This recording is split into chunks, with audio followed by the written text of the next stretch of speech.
Sawarita. We'll begin by the invocation. Anna is going to be leading us in that, and then the pledge led by the town council. We gather today as servants of this community. We ask for the clarity to see the path ahead and the vision to build a community that thrives for generations to come. May our deliberations be marked by respect for all viewpoints and a sincere commitment to the well-being of every resident we serve. Let us proceed now with the spirit of cooperation and focus on the listening. Thank you. Please join me in the pledge. I pledge allegiance to the flag of the United States of America and to the republic for which it stands, one nation, under God, indivisible, with liberty and justice for all. Thank you. And Madam Clerk? Here. Councilmember Lyden. Here. Councilmember Litz. Can't hear. She said here. Councilmember Morales. Here. Councilmember Viola. Here. Vice Mayor Edford. Member Here. Thank you. And again, welcome everybody. Thanks for being here. I just wanted to say before turning it over to Shane, just a couple of words. We've had strategic planning retreats over a couple of days in the past.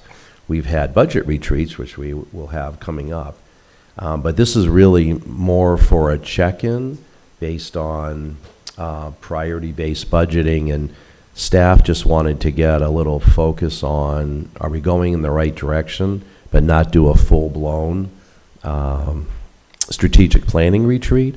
So I know Shane will touch on this a little bit.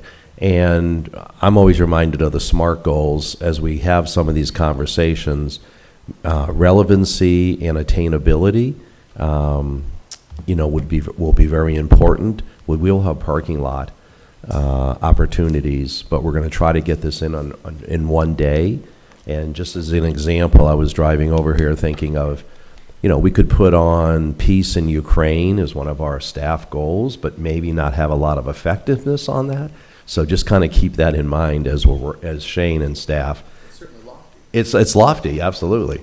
But I'm not sure about attainable at this level. So I know Shane will probably touch on a couple of those. So with that, Shane, if you wanted to kick it off and introduce our facilitator, if you would.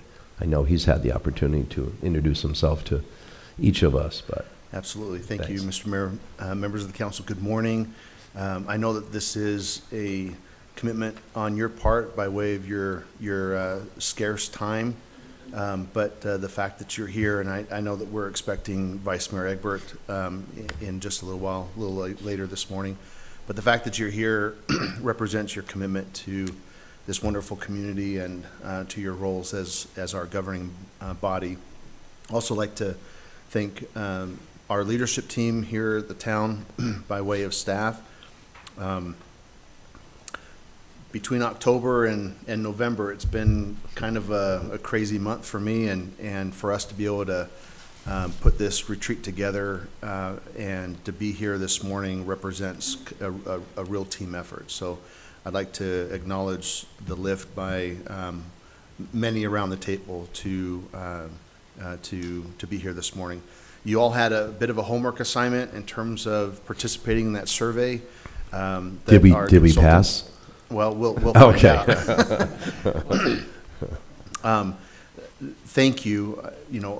Just to state it simply, thank you for participating in that survey and offering your thoughts on the table. Your leadership team did the same thing in terms of taking that survey. So we'll see those things kind of show up this morning and this afternoon as we get into the strategic plan. I echo, Mayor, what you said. This is not. This is not a comprehensive redo of our strategic plan. If you recall, we revisited the strategic plan in 2023, and we did that because we were hearing from our leadership team that there was difficulty in finding relevance in the strategic plan by many of our departments. And so we obviously want a strategic plan where we can feel like we're contributing and helping to move the values of our organization, our community forward. And so that relevancy is really important. I'll get into a little bit more, but in terms of the why we're here today, and even after revisiting the strategic plan in 2023, we still see a need. And so I'll get into those details in just a minute as well. We have food. We have La Estrella Donuts. Thank you, Victor. Those are critical on the pyramid of nutrition. And so we have them here for us. So please feel free to get up and to nourish your body and make sure that you're alert and attentive. I'd like to thank Bianca for her help in orchestrating all that. Oh, applause. Okay, we'll do applause. Thank you. Thank you, Bianca. Obviously, you see around us IT. Look at all the wires all over the place, and IT. We like to thank their help, and they're always in the background supporting and making sure that these meetings are effective and efficient. So thank you, IT. Restrooms, please. Just a reminder: check your cell phones. Make sure that they're on silent. If you do need to take a call, please, ask that you step out and take the call that you need to take. But make sure that they're on silent so we're not interrupted.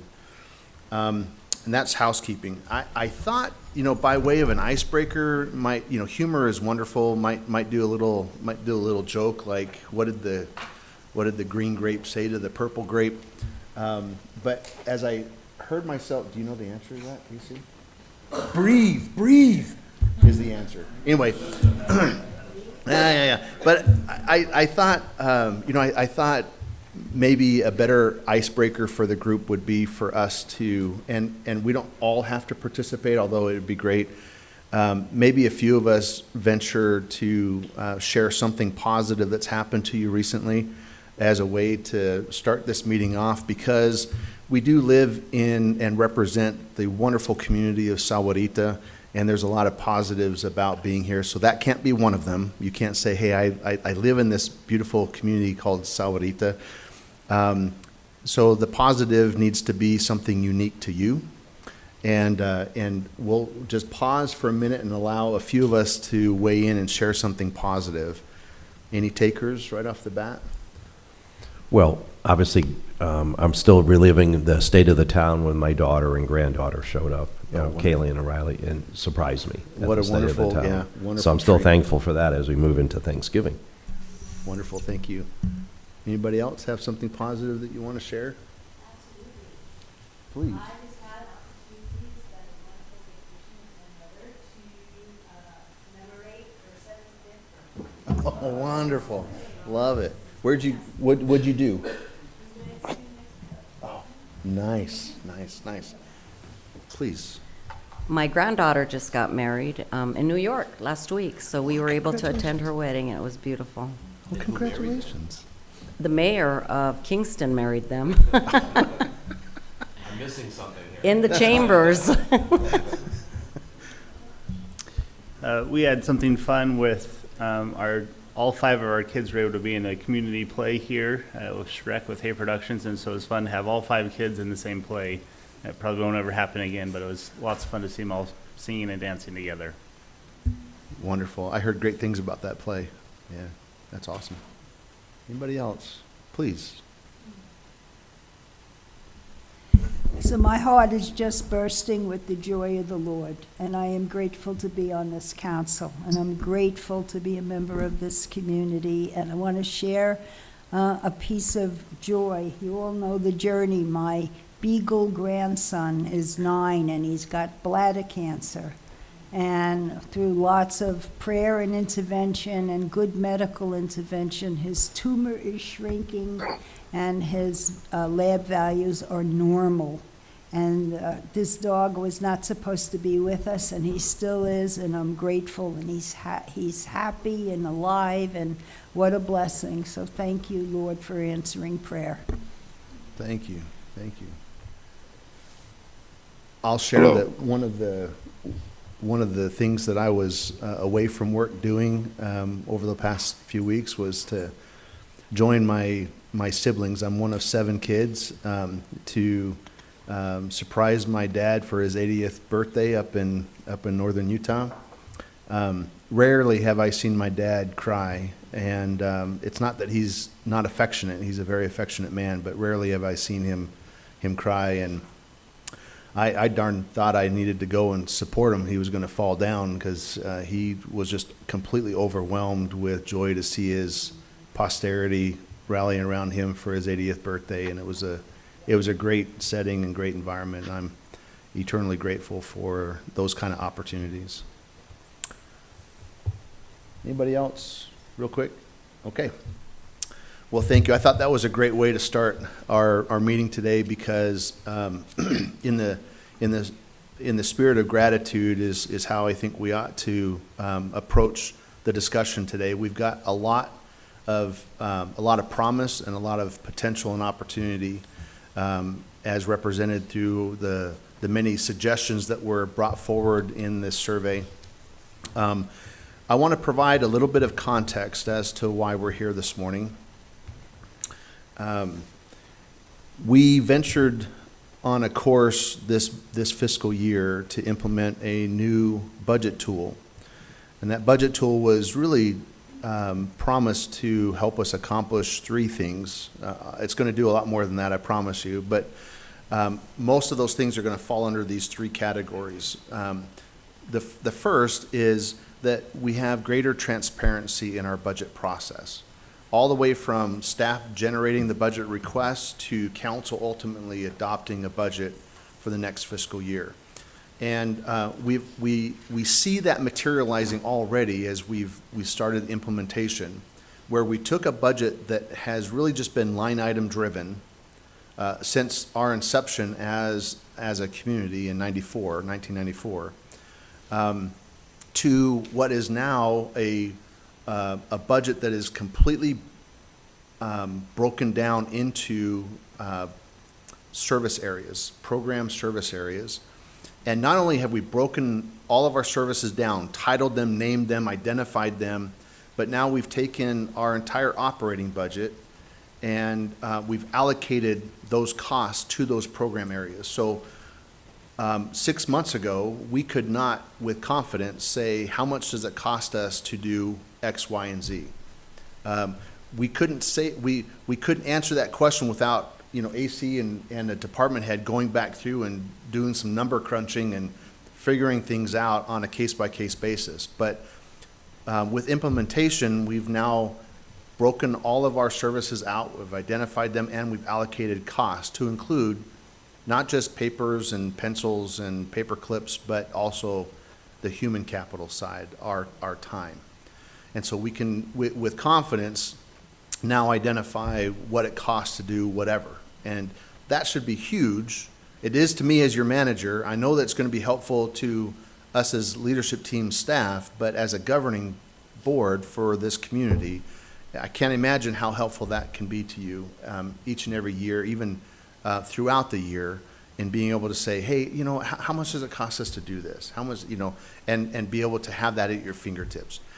The second category was that it was going to help us as staff and the governing board, the council, to make data-driven decisions. Okay, and then the third thing is that it was going to invoke confidence in all of us that the budgets that the council ends up adopting each and every year are as strongly aligned to our community values as possible. Okay, whereas before we couldn't really say that because we didn't have a process to help us get there. And so we landed on priority-based budgeting as the tool to help us accomplish those three things. And like I've mentioned already, we started implementation this fiscal year. Now, to do that, we had to use the existing budget.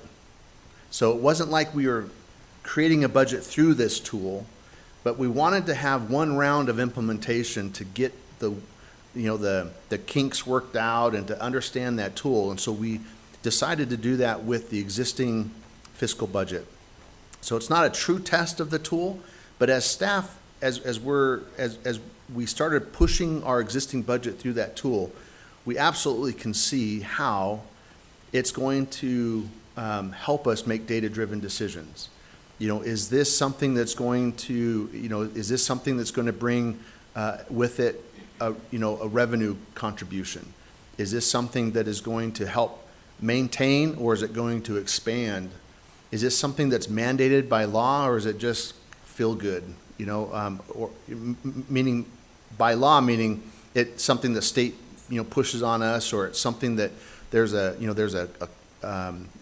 ordinance tied to it, what have you. So it's going to really help us make these data-driven decisions, and it's already helping us with transparency.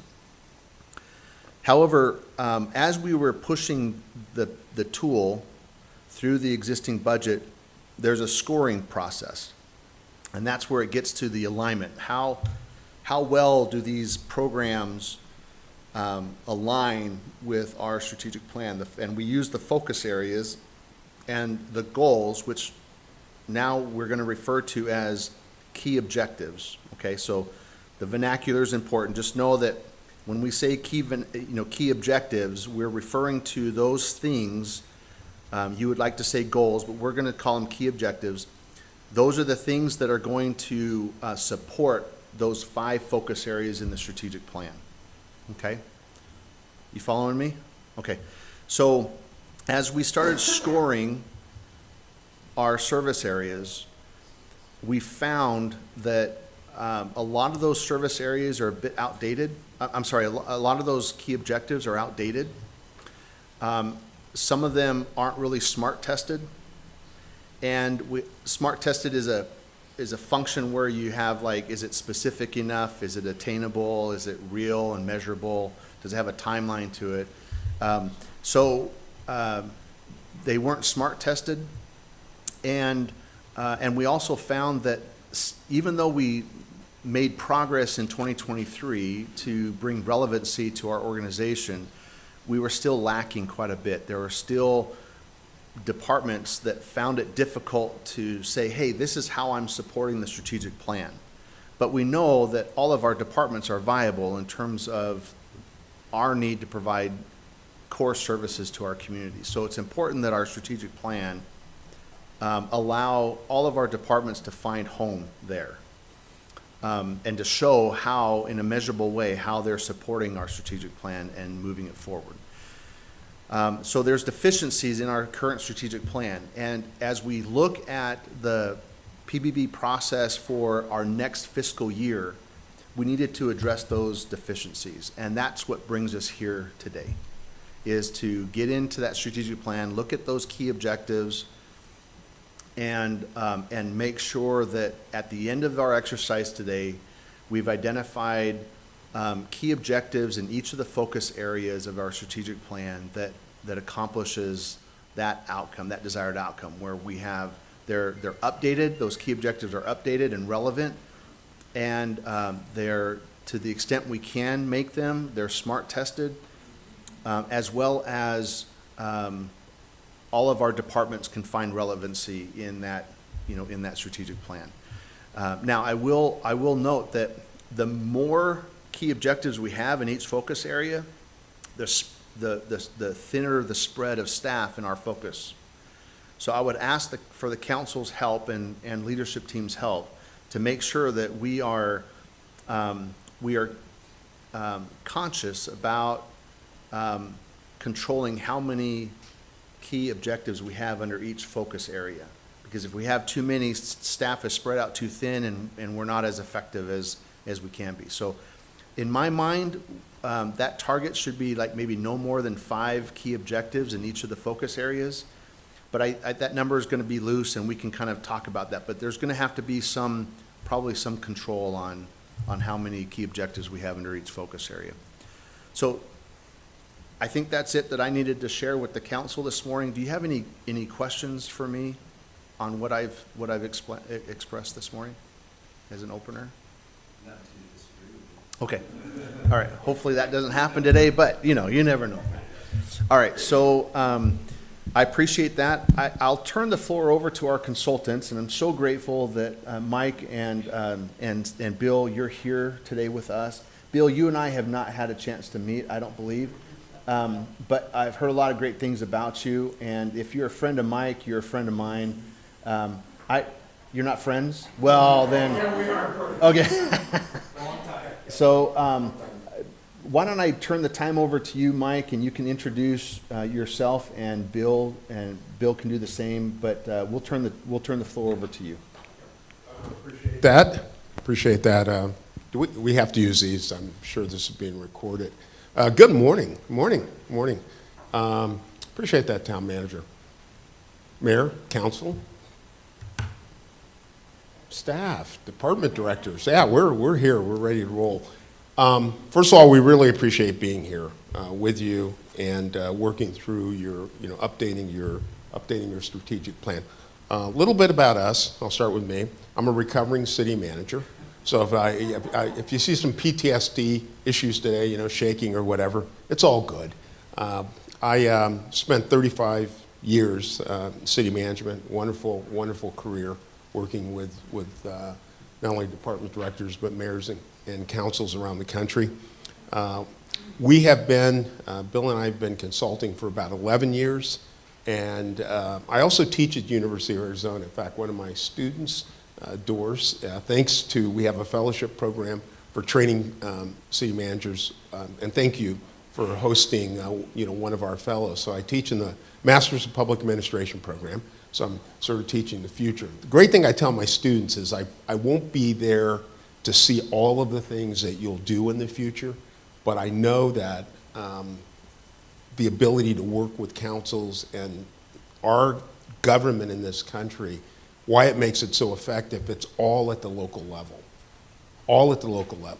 The state governments can be dysfunctional, the federal government can be dysfunctional, but every single day, you, mayor and council, show up, you, department directors, show up, and you do your jobs. And that may seem unremarkable, but quite frankly, it's very remarkable. With that being said, I'm going to turn it over to Bill to introduce himself, and then we'll get Good morning. Thank you for indulging me by waiting just a couple extra minutes while I made the drive from the Phoenix area down here this morning.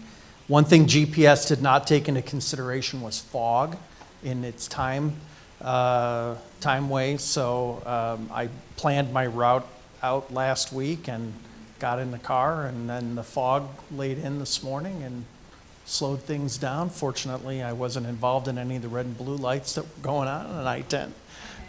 So I was lucky with that, but thank you for that. So I am, Mike and I have been friends, so here's the story. Mike and I have been friends for almost 30 years. And I hate to correct my partner, but we have been consulting together for 15 years. So it has been, it's been quite a journey. But Mike and I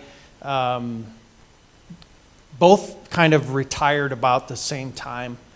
Said, we should do something with all this experience that we have. And then I went off and said, but in the meantime, I'm going to run for public office. So I decided to run and was elected and served 3 full terms, actually here in Arizona, in the city of Goodyear. So I finished my 3rd term in December of last year. So I had a little elected experience under my belt, but after a long career in local government as a staff member, as a department head, I don't know, I hit my head one day. Why do we do this? I don't know. But so we decided that this was the best way for us to kind of give back to this great career that we both had. So, we've been doing this really across the country for these last 15 years, and that has been really a joy. We present at ICMA every year, so we get an opportunity to really share what we've done. So I think you're going to take the first few slides, and then you're going to hear from me for a little bit, and then I will transition up to the podium up there, and I will do the typing, and you guys will get an opportunity to play with Mike for a little while. I appreciate that, Bill. So, how did we get here? Good question. First of all, I want to compliment both the council, mayor, council. I want to compliment all the department directors. You guys are probably the first community we've worked with that had nearly 100% participation in the survey. I want to also thank Beth for nudging you a bit to get the surveys done. But that really gave us excellent, exceptional data so that we were able to, today when we get into your new proposed key objectives going forward, I think there's about 27, we have some real confidence that that reflects the council and the staff's wishes in terms of developing those because of the survey results. Survey, as we mentioned, was developed to look at those, to develop those new key objectives. So what we're going to do as part of the workshop is we'll give you a very, very kind of brief introduction to, most of you are very familiar with strategic planning. Bill and I will take you through just a brief introduction. Then we're going to get into the actual facilitation process. We'll put up on the screen the goals, proposed key objectives, and we'll go through each of your 5 focus areas and make adjustments in those.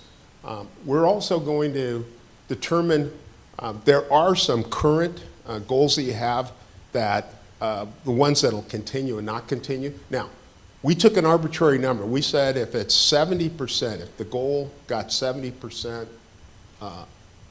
support between the mayor and council, we recommend that it continue. If it's under 70%, it's kind of iffy. But today, you can determine, some of them are like 66.67, almost 67%. I mean, so some of those the ones that from the previous, your previous goals, it'll be a mayor and council decision on whether or not you'll keep them.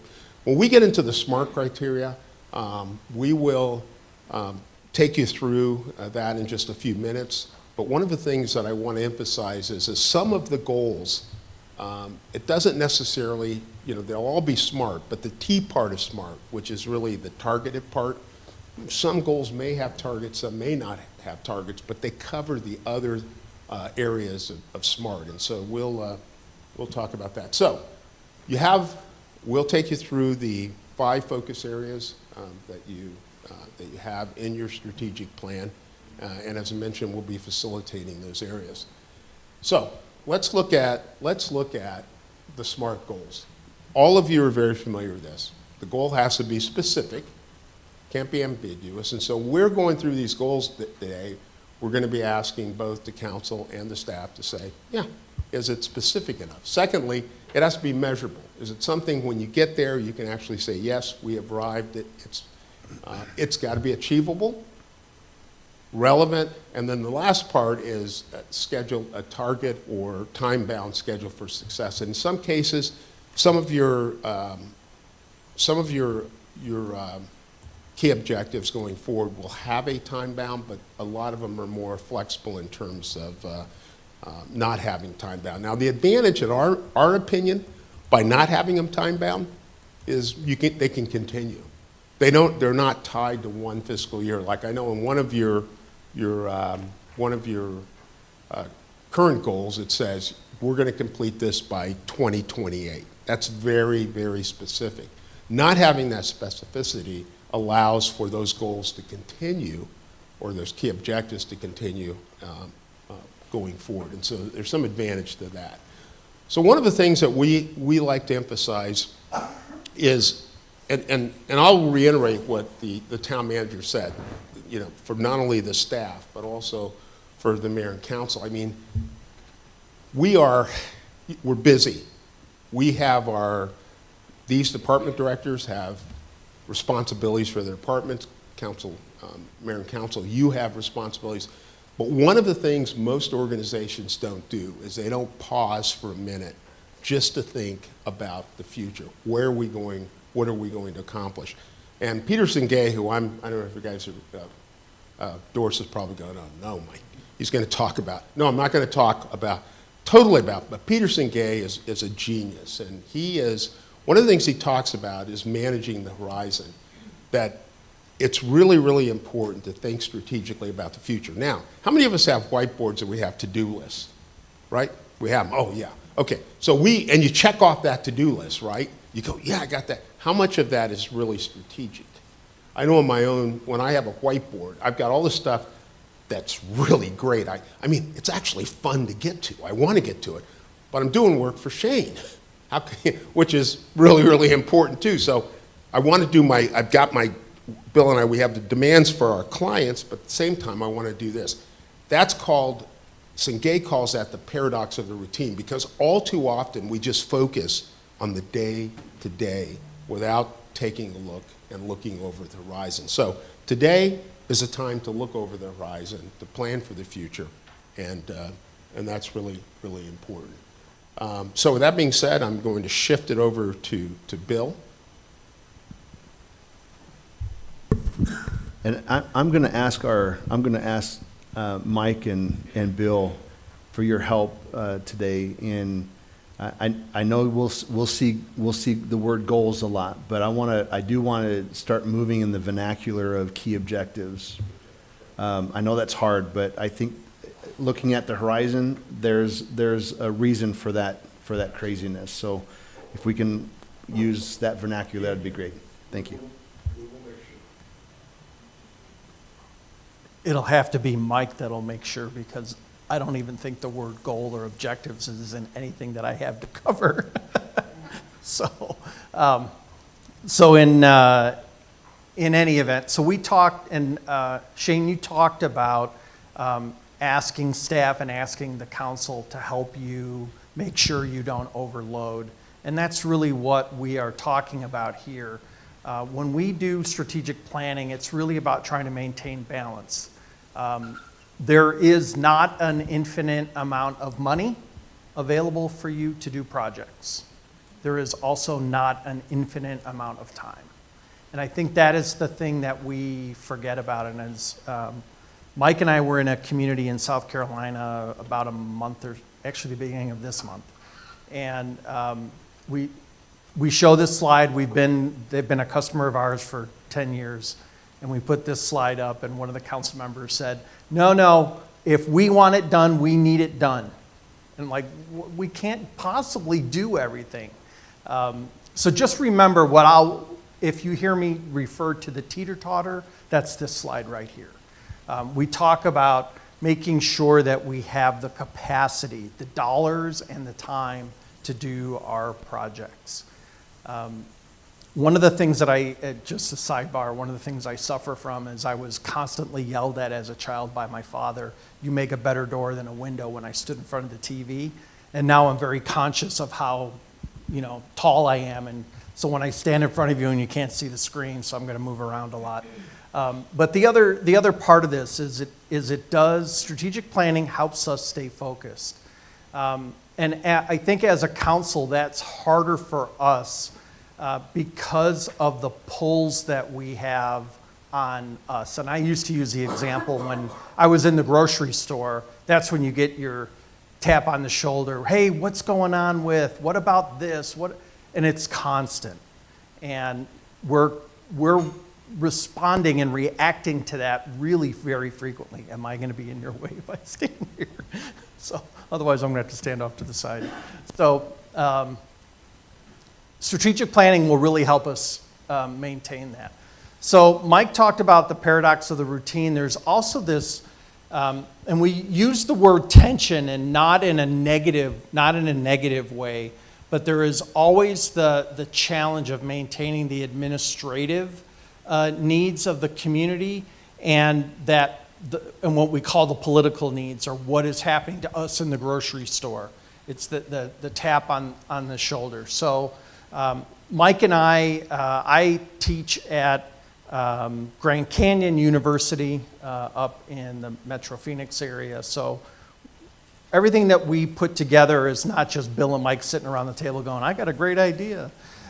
We usually base it on some sort of academic or some sort of principle. And we use John Carver, the Carver model of governance, to really drive a lot of the decision making and the programs and practices that we bring. So Carver talks about the ends versus the means, kind of an approach. And council defines, what does success look like? They establish those goals, are now the key objectives that we're looking at. And that's what we're going to focus on here today. And then the staff determines the implementation of that. And that's the means of getting that work done. So we're not going to focus on how to achieve it or what we're going to, the specific steps of it. What we want to focus on today is what are those key objectives and, the ultimate, what is it that we want to get done kind Hey, of Bill? approach. Yes, sir. So, the council's been exposed to something similar to this in our budget preparations, Okay. where we've got spheres of influence in what ends up being our approved budget. We've got the political influence in the budget process, we've got the administrative influence, and then we've got the fiscal reality. And where those three circles overlap, that area is where we find the sweet spot for our budget. So kind of similar to this. It's very similar. So when we were brought in, sometimes we come into a community and it's like, all right, we've got to retool the whole thing. There was no retooling necessary. Your system that is in place already is very functional. It's based on these very sound practices, maybe by accident, maybe on purpose. Maybe you didn't even know where it was coming from, but you knew it was the right way to go forward. So you're already set up for success in this fashion. So this is a Bill and Mike, I got a great idea concept. Mike puts this. Mike is, I'm going to be very honest with you, he's the thinker of the two of us. Mike goes, I got a great idea, and then we sit down and we tool it and we tweak it and make it really strong. But it's this concept of level 6 governance.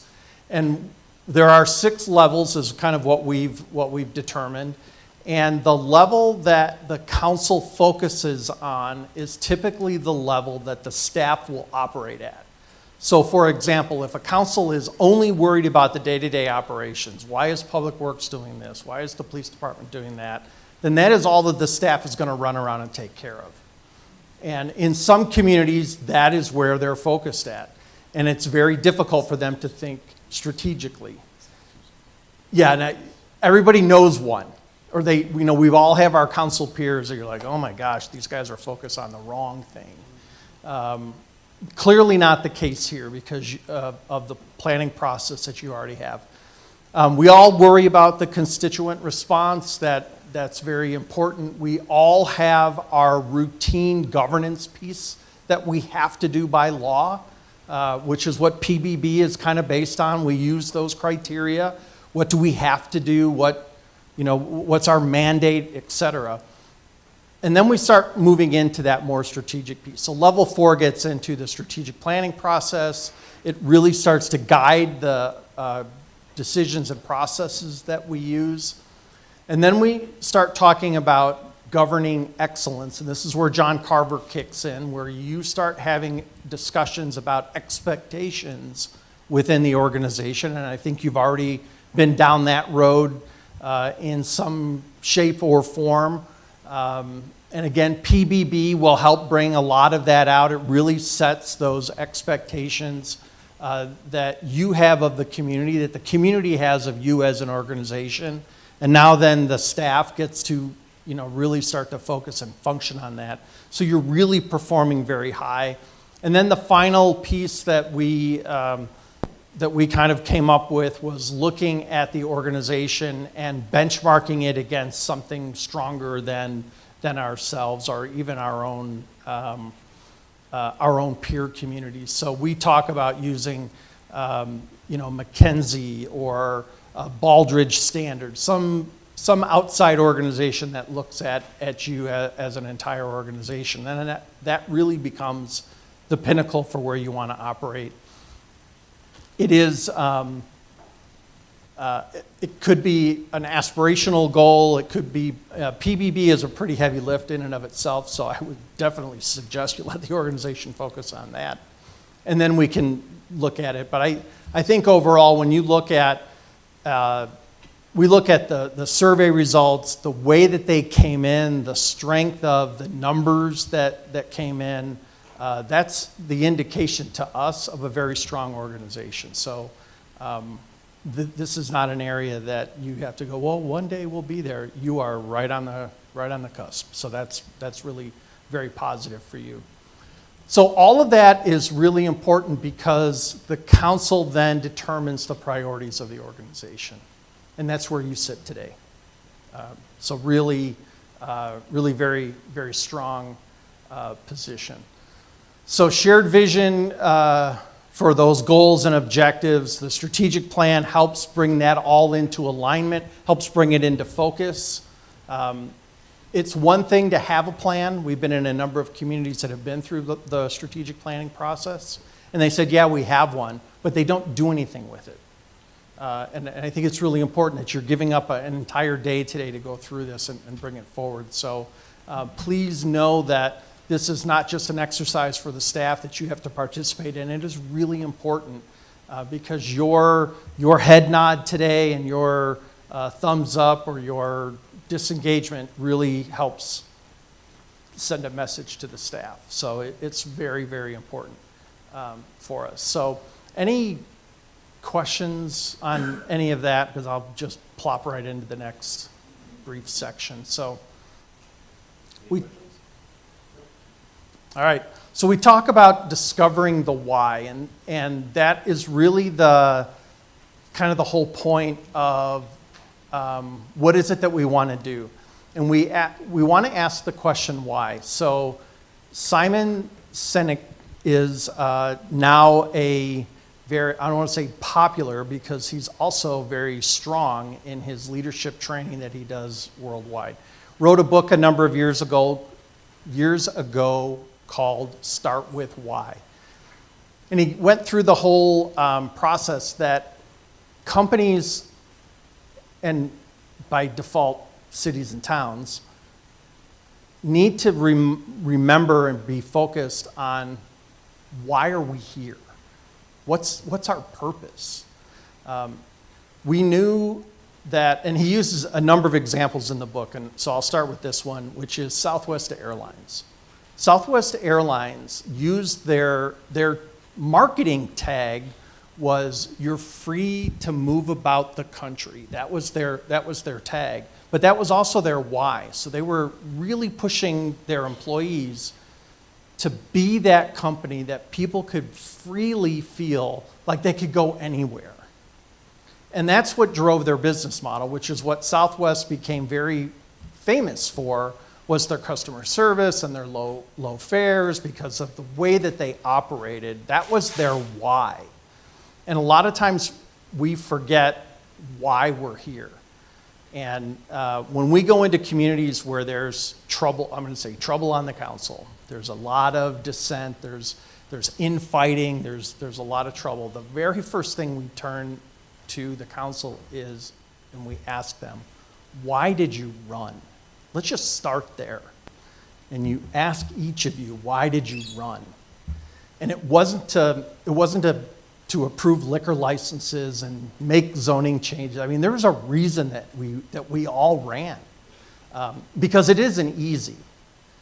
It doesn't matter whether you're a community of 100,000 plus, and we work in very small communities of 5,000 people. The why you run is really important, and we can't forget that. So when we talk about projects, we talk about why. Why are we doing this? And Mike talked about how we went through the prioritization, our suggested prioritization of, there was real consensus on this. So as you're looking at the list of projects today, or the key objectives and some of those activities, you'll see a little bit of this why theory that was deployed. And if you're saying we should really, if it's not one that was suggested and you really want to push it, please ask yourself why and then push it. It's a 5-second thing that goes through your mind, but it'll really pay off later. So it's really about being purpose-driven. That's kind of the whole point. And that was what Simon talked about in the book when he talked about Southwest Airlines, for example. They were very purpose-driven in what they were trying to do, but it also helps with a lot of clarity. So we start with why. What's the motivation? And then we talk about how we're going to do it, or that process. So our key objective has a why behind it, and then it has a how. The what we're going to do, that's a staff function. And as electeds, we have to remind ourselves that's not our job. That's why we hire Shane and all these other folks to do this work. So if you hear us talk about, that's operational, or that'll be Mike and I's gentle way of saying you're getting into the what and you're not into the why and the how. So that's how we use this model in our processes. If purpose is unclear, we need to reconsider it. We need to reconsider that objective if we're unsure of the why behind it. And it always comes back to, are we in alignment with our mission and the needs of the community? And that's what the elected body is there for. We represent the community. So that's, when you see the list that we got out of the surveys and the work that Mike and I did as we try to help with some suggested prioritization, again, this was the filter that we used.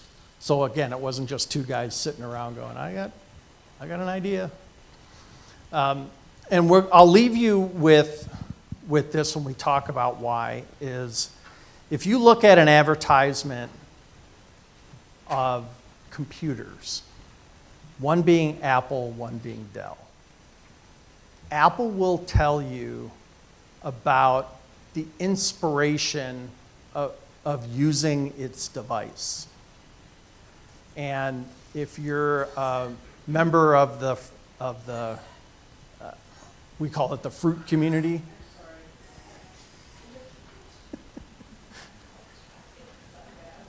So if you're like I am, I mean, everything in my house is all Apple. We bought into that concept of going forward. And people who are Apple lovers almost have to rush out and get the very first device and have to, when the things come out. Because Apple talks about what you can do with their tool.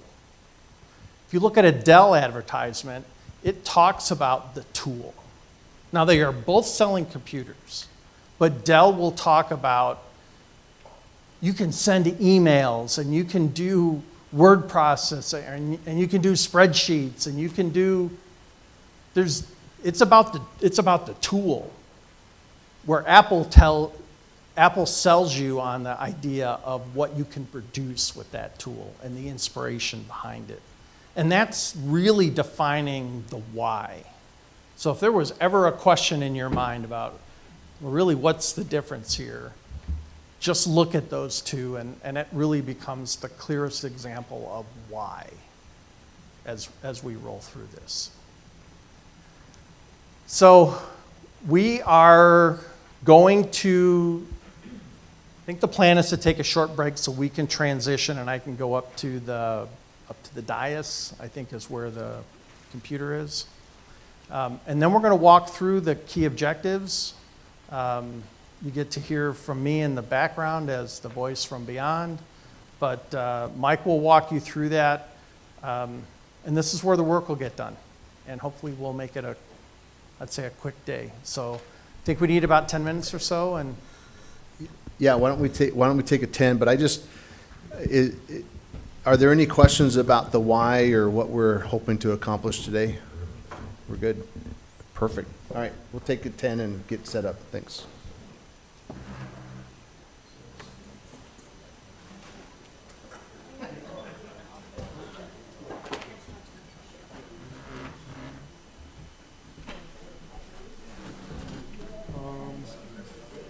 Is he gonna work on that?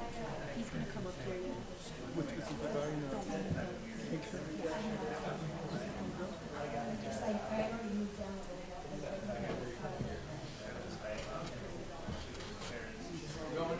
you doing? I'm Mark. I'm Bill. Hi, Bill. So we have a document pulled up that I understand you're gonna work on. Okay, sure. So we'll pull it up here, one. So, since I just got done giving you my Apple speech, remind me when I go to save it, because I need to save as we go through it. Where will it be saving to? Because I'll need it back Yes. when we're done. Let me, okay, so right now it's saved on our desktop. Okay. So So every time I hit save, I'm going to your So it's desktop. the desktop, and then once the end of the day, we can pull it off the desktop, put it on your thumb drive, and we can go look at it. Perfect. So this is the document, I believe that you want to Yep. edit, so you can, you know, go in here and Yep. start typing away.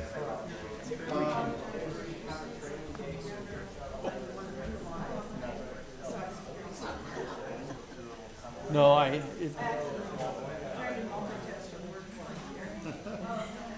you know, I do a lot of reading about time management. There's no such thing as multitasking. I know, I do too. Trust me, I do too. I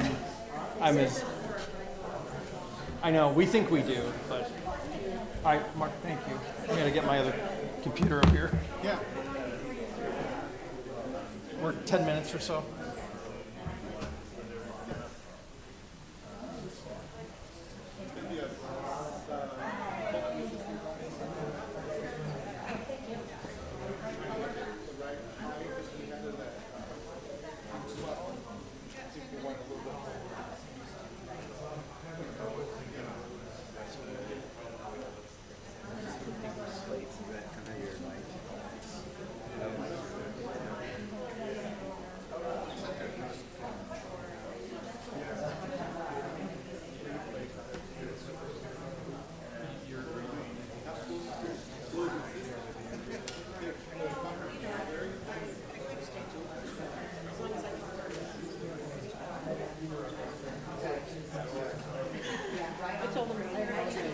Thank you.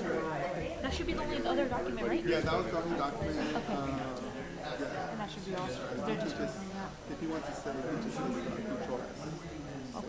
Okay, perfect. Thanks. Do you want to take? Yeah, if you're still.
Did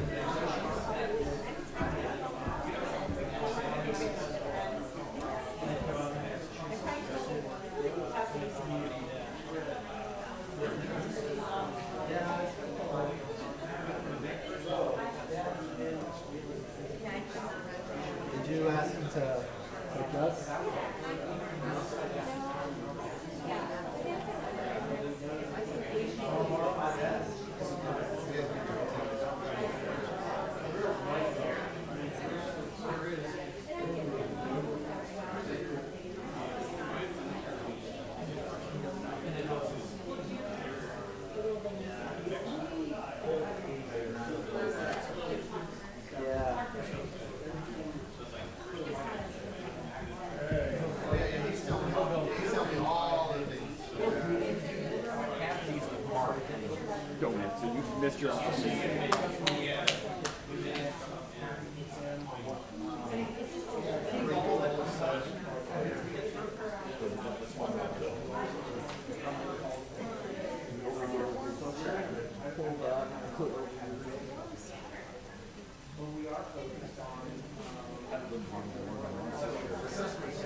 How you doing there, Chief?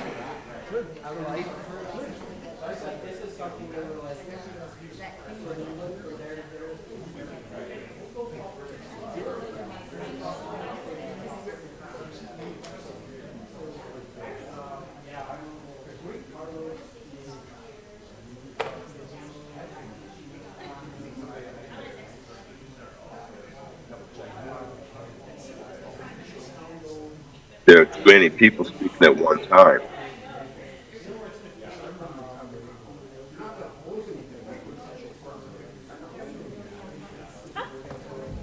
Good, how are you?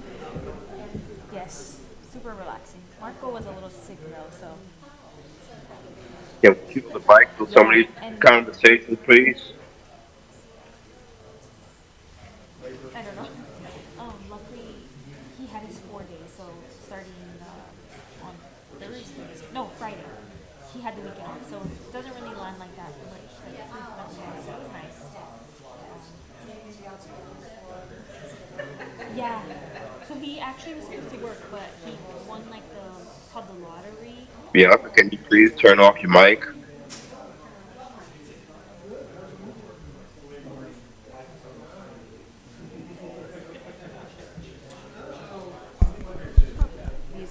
I'll go down.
Bianca. I'm Bill. Nice to meet you. Nice to meet you. It takes me a second to get all my, are these on? Yes, they all.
All right, are we ready to get going?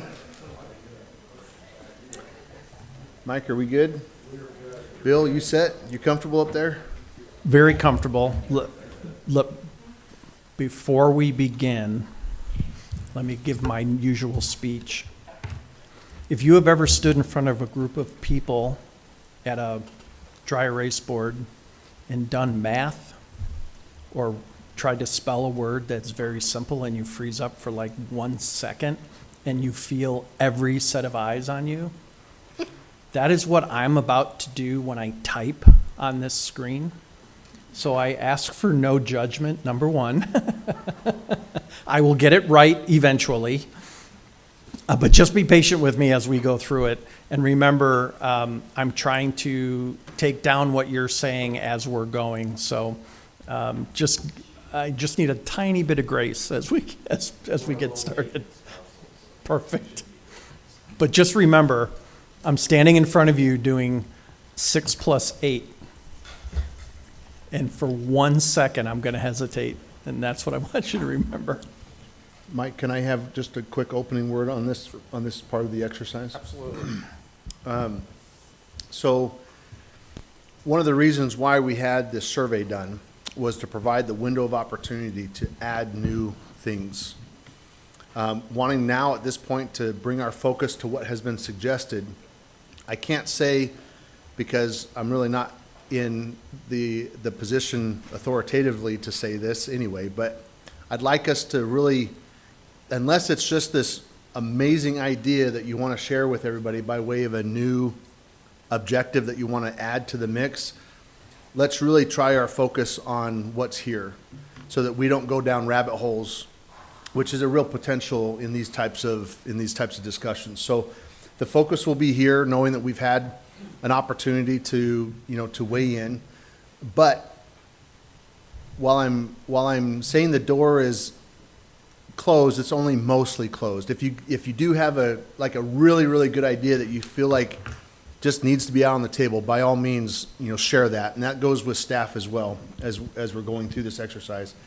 But let's make this our primary focus. The other comment is, as department heads, remember the feelings that you've had in working with the current strategic plan.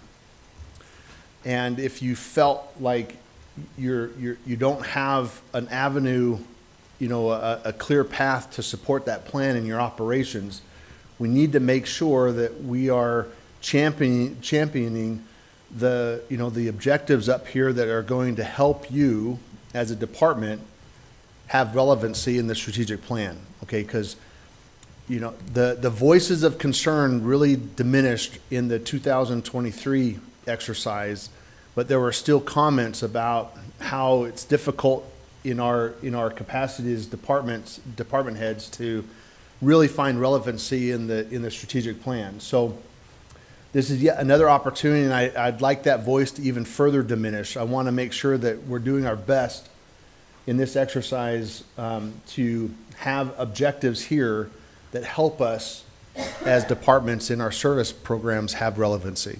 So that said, Mike, the floor is yours. Thank you. No, appreciate that, town manager. Appreciate it. Always good to kind of, before we dive into this, to start with a good story about strategic planning. I was in Sedona as city manager from 94 to 2001, and we had a pretty challenging budget process one year, but we were able to get a 7-0 vote from the council to move forward. So AC will appreciate this. We're all, the mayor and I are like, yeah, this is good, after the meeting. And then the mayor looks at me and he goes, Mike, what did we just do? And I go, Mayor, we just got a 7-0 vote.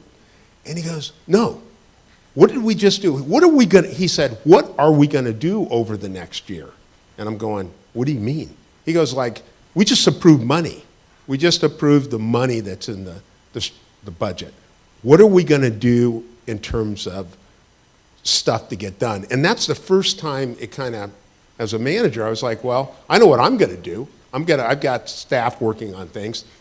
Council knows what council's gonna, do. What every 2 weeks things come up, but we'd never come together to say, what are our key objectives? What are things that we want to achieve as a community? So I want to, I know that this is, you sort of scratch your head and go, so what's the big deal in this? This is a big deal. There's not every community around the country where you've got both the council and staff getting on the same sheet of paper in terms of, and when Bill showed that optic of the lens, working in the same direction, seeing the same future for the great community you got down here. So we're gonna march through these in quick order. You've got 5 focus areas. Everything's gonna become, I may be slow, but I learn pretty fast. Key objectives, right, town manager? Key objectives.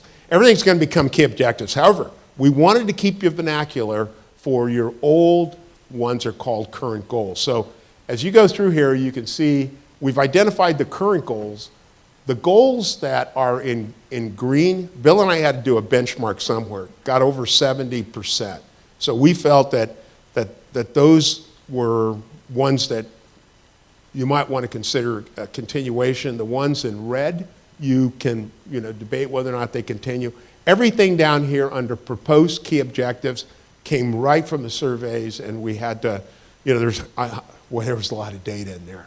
So we had to kind of take those and refine them to some key objectives. As Bill mentioned, while we go through these, mayor and council, staff, it's great to ask, why are we doing this? Does this make sense? What is this going to accomplish for the town? But how it's actually, if we start getting into how and the work, we're going to kind of do a timeout, kind of like do they do that in football?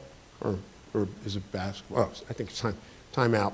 We're going to call a timeout because we don't want to get into those level of detail. So I'm going to start with the current. The first one is economic expansion and placemaking.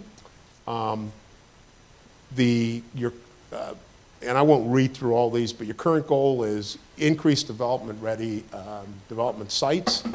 And we're recommending that, that you might want to consider, does that goal continue? The one we're saying that got over 80% is increase the corporate town limits, resulting in an increase in population, net revenue. And then the third goal currently is establishing an environment where business can grow, et cetera, et cetera. So I'm going to turn it back to you, Mayor and Council and staff, to say, and the other thing I neglected to mention, you also have, unless I'm wrong, Town Manager, you can work on these. Now, I got to tell you another story. We eventually got into strategic planning in Sedona. We did our first plan in '96 after the mayor and I had that conversation. But we hired a consultant. Unfortunately, it wasn't us, Bill and I. And this guy wordsmithed us to death. I mean, it was like, and he was costing $2,000 a day. Needless to say, I recommended the mayor, we let him go. And we did the plan ourselves. So we've got about 27 of, if you go with the recommendations that we've recommended for your key objectives, we've got about 27 to get through. So we do want to make sure that these are refined and understood by all of you, but we also don't want to get into too much wordsmithing. I just thought I'd mention that. Okay, with that being said, I'm going to turn it back to the council and staff on the current goals. Any discussion of keeping the two that we've recommended not continuing? I'll ask a question, Mike. I know when we talked previously about SMART goals, I looking at the second red one up there, by assisting 70 entrepreneurs. Probably, from my opinion, that came from the measurement portion of it. So when you see numbers in there, I think that was mostly driven by, well, how do we measure if we're just talking about visionary, increasing the corporate town limits, resulting in increase of population and internet growth revenue. How would you measure that or put a timeline, with it? I can understand the relevancy of it, but that's just a thought being thrown out there when you see some of those numbers associated with it. It was probably trying to tie it in on how do we measure success from there. I don't particularly have any disagreement with, increasing the town boundaries and the new key objectives, about having employment sites, streamlining the process, all of that. It's just if you could touch on how do we measure that? Absolutely, Mayor. And I think this is where I think, and the town manager can, correct me on this, but if I look at that third one in red, 75, that is really a very specific, I consider it a project, so that the staff, when we tend to like the more generic key objectives, because under each one of these objectives, there's going to be the how is going to be, or excuse me, not the how, but the how is going to be a lot of very specific work on the part of staff.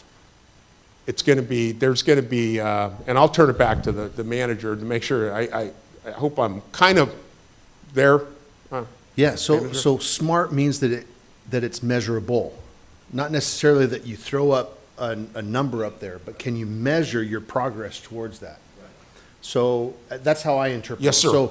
So the how could be, Victor coming forward and saying, hey, this year, as a reporting, this year we've helped X number of entrepreneurs, you know what I mean? And that's he's providing the measurement in his department's efforts to support that focus area. So the key objective just needs to be measurable in order to hit that SMART. And also with the opportunity for the prayer, with the 75 number, that, well, what happens if, say, we mentioned some of our 4-year period, if there aren't 75 people who approach us? Right. Or if it gets to 73, is that a failure? Exactly, so to Shane's point, that it's measurable, but we're not setting that number in there, because it might not be something that we control. Right. That whole section down what we control. Right. We might not be able to control how many businesses come to us for assistance. Does that make sense? Yes. Okay. Great, but great question. Others? And again, Mayor, great question, and council, the great thing about the current goals or current key objectives, boy, slipped again, sorry. You should have a shock or button or something like that. That we do have trap doors. Oh, you do? Oh, So I've got to just- watch that. just be Might give me, boy, how far down do I fall? In any case, that these are evergreen, that they're not, and again, it's going to be backed by, the metric is going to be the work that's done by your staff. Right. So Shane, when we hit on proposed, and Mike brings up proposed key objectives, you're just wanting feedback or not, are we okay with that is going to be our new key objectives before we move on to the next slide, right? You want to check in to say, is there any deep apprehension about tweaking that and having those be our new key objectives? Right, so there'll be continued wordsmithing on this before we have a final product. But of the current goals, it's suggested that perhaps only one of those survive this Right. exercise, and that's the middle one. Yep. And then you've got the new proposed key objectives that would be added to Right. that particular focus area. And Right. we need council's feedback and input on that before we can move on to the next focus area. Yep. No, I'm particularly fine with those because those are the things that I think I talk about a lot, about streamlining processes, quicker, easier, faster, those types of things from economic development, so. But please, everybody else weigh in. So, as Shane said, the 2 reds on the top go away, we keep the green, and then the 3 key objectives get added, replacing, so to speak, to the top ones. Yes, council member. Could you define gateways for me in proposed key objectives number 3? Enhance communities' visual identity through placemaking you're- gateways. What's a gateway? Well, a gateway is, and you have a wonderful one. It's your entry into your community. It's your, how do you, a welcome. It's like you have signage now. Right. That it's pretty clear that I'm in. Somewhat So I'll read it, If- but I'll refer that to Could the I- manager. could I to make try sure. on That's that how one? I say gateway. And I wanted to welcome the vice mayor here. That was good timing. Oh. Because I remember years and years ago, and I agreed with her, that what does it look like when you drive into the town boundaries of the town of Sahuarita? And there's always been a feeling that, okay, if you're coming in down by Duval Mine Road, that might feel differently than it is up here. So whether it's the street lights or traffic signals, some are in silver and some are in brown, the placemaking gateway signage entry may look different, but that's kind of, when I read it, that's how I thought Okay, about it. Thank you. It could also be it could be at a higher elevation in that, oftentimes communities like Tucson and Nogales are vying for who's the gateway into Right. Mexico or into the United States. We are on the I-19 corridor, and so there might be a little bit of placemaking opportunity there for us to stake claim to some kind of an experience for people coming into the United States through Mexico and the I-19 corridor. Well, you've also mentioned off of I-10 going on I-19, it says Tucson, Nogales. It's like, well, where's Sahuarita on the sign? Right. On there. So those are the types of things that I think he was. And Beth, I know you had a comment? Oh, okay. So again, you would have staff coming back as we're reporting on our efforts to advance these key objectives, measurable outcomes. Oh yeah, we got 4 new signs on the I-10, I-19 corridor that say Town of Sahuarita, head this way, or this many miles, or, that kind of thing. So that would be the how in terms of our ability to get this done, and that would be the measurable side of it. Other questions, council? And Ed, I didn't want to forget about you. If you ever want to weigh in, just raise your hand and say, I never disagree with the mayor or something like that. You can always feel free to weigh in. I got my hand raised, and I don't always agree with the mayor. Oh, there you go. I just didn't want to forget about you. So weigh in whenever you feel appropriate. I appreciate that. Thank you. Everybody okay to my right? Okay. Okay. Okay, so we're moving ahead. Yep. So the next one is outreach and communication. And on this, again, there were 3 current goals that did not reach the 70% threshold. We are recommending 2 proposed key objectives, which is expand opportunities for residents to participate in town decision-making through digital and in-person. Isn't it nice to have in-person engagement? It's like everything's a chat bot, or, I won't go there. I'll date myself. We had punch cards when I went to college, so computers are a great thing, but boy, we've gone too far. Strengthen volunteer committees through improved training, recruitment, and clarify roles are the 2 proposed key objectives. The other 3, in fact, they did not reach that 70%. So the question, I'll then refer back to the council and to department directors, if you want to continue any of the ones above, if you want discussion on the proposed objectives. Key objectives. Did any of those come close to the 70? Mike, do you have that available? No, they were in the, just a second. I should have had that page ready. They were 61, 66, and 61. I mean, in fact, their ratings were probably, quite frankly, except for one, which was the middle, foster transparency and trust, was the lowest rated objectives in the, except for one in the survey. One was at 58 something. So these were the first one under the current goals, and the third one were the lowest rated out of all of the survey results. I know the first one, the red one, conduct a survey every 2 years. I personally have found some benefit of benchmarking against how we've been moving. With our residents, public safety always, came in top. And I think we've done 2 of those so far. So the only thing is not doing those anymore. I don't really see. I see a benefit by measuring that, unless you feel, Mike or Shane, that that's more of under the proposed key objectives, the 2 new ones. Something like I just mentioned falls under the implementation portion of it. I guess I'd just be a little hesitant if it doesn't fall somewhere within the system. If we just stop doing them, it feels like a waste of the last 2 that we've been able to benchmark, and now we just aren't going to measure it anymore. And again, unless it falls under the subcategory on another page, it's not a key objective. It's more of a implementation tool. It is also, I think I know, I'm going to refer to Bill.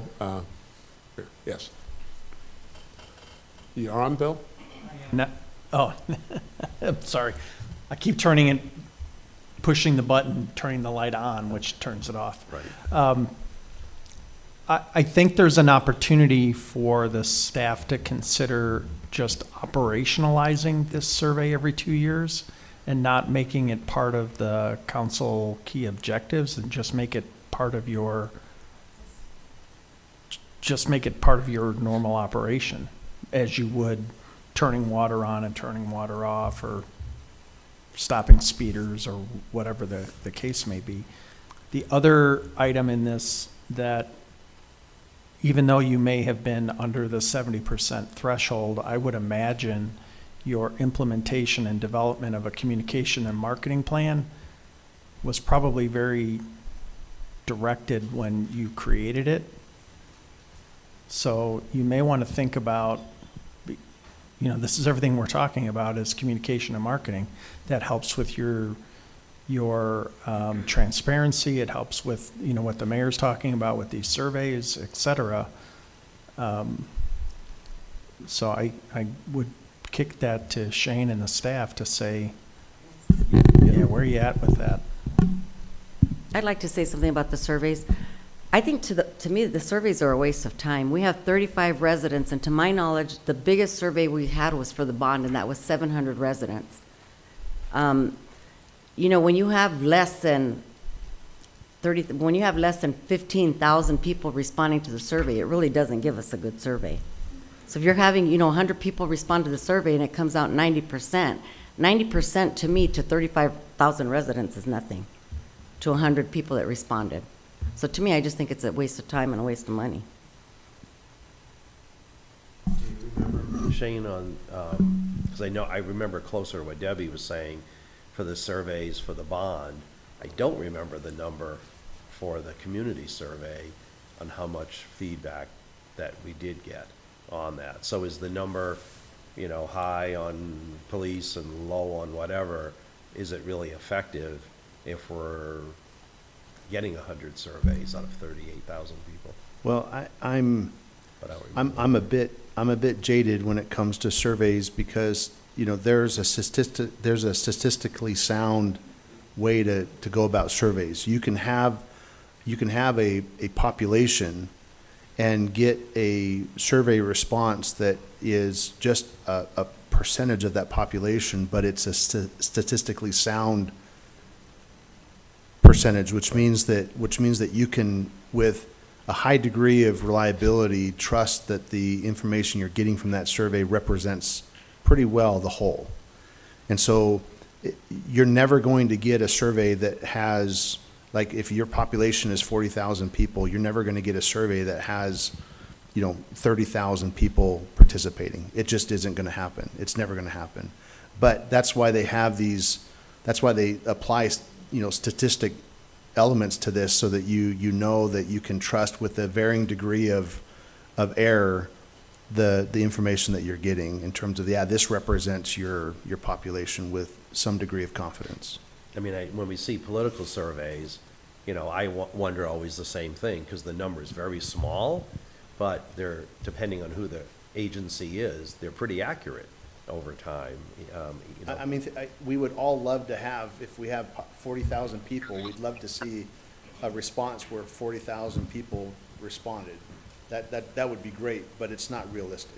So, That's why I think it's a waste of time, even with just what the response we do get.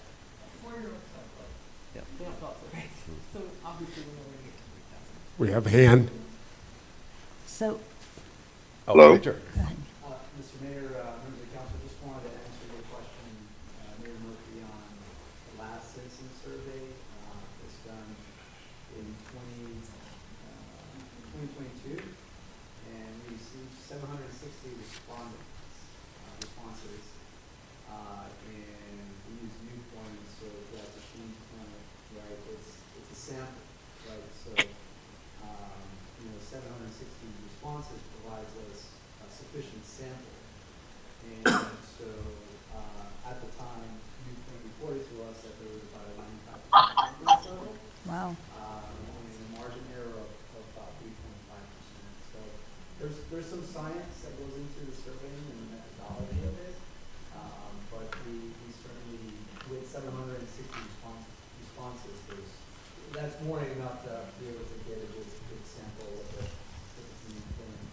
A second to the other comment I was just going to make, yes, I think the citizen survey is a point in time in which we can measure how residents are feeling about services in the community. And so we are proposing to go out and do a citizen survey in either first or second quarter of 2026 calendar year.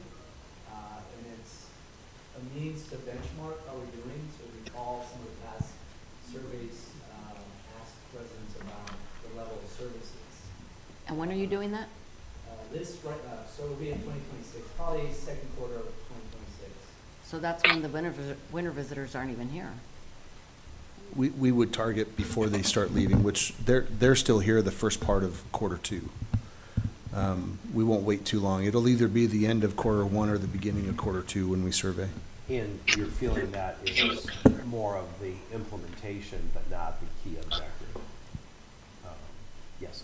Well, so, in the red is the point about the survey, but, so that's not the key objective now to do the survey, but it is expand opportunities for residents to participate. So one of those things could be a survey. Right.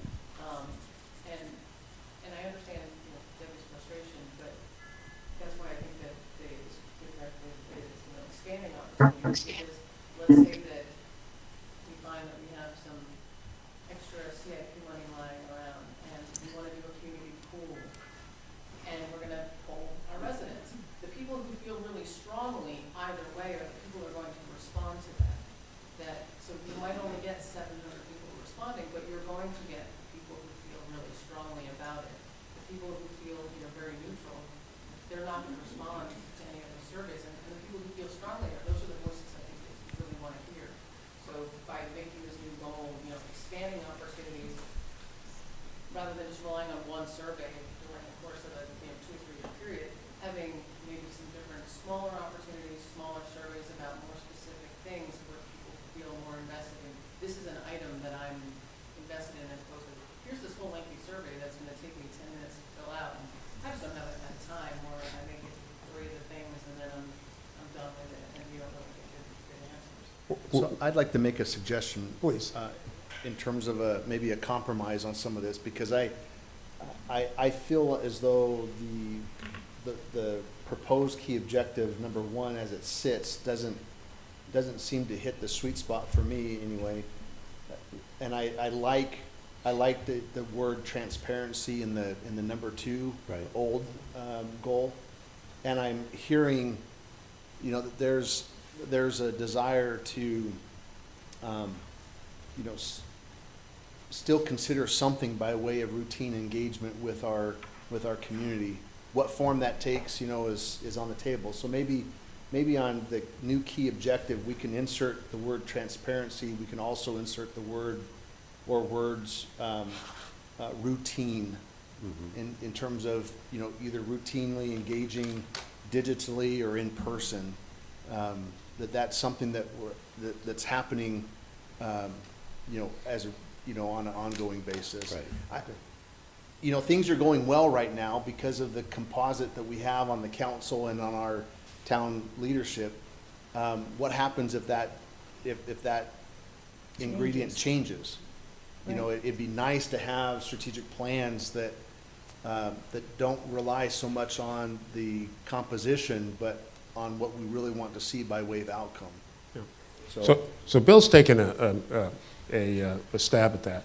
He, in terms of rewording that first one, and well said, Town Manager. Appreciate your comments also too, Beth, because it's scalable. I mean, having scalable surveys and some flexibility is really good, what you mentioned. So this is the wording that, based on what Bill heard and we heard, on one, does that capture? It does have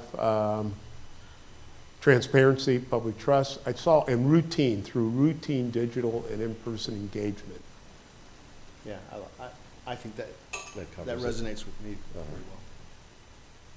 But it's the council's.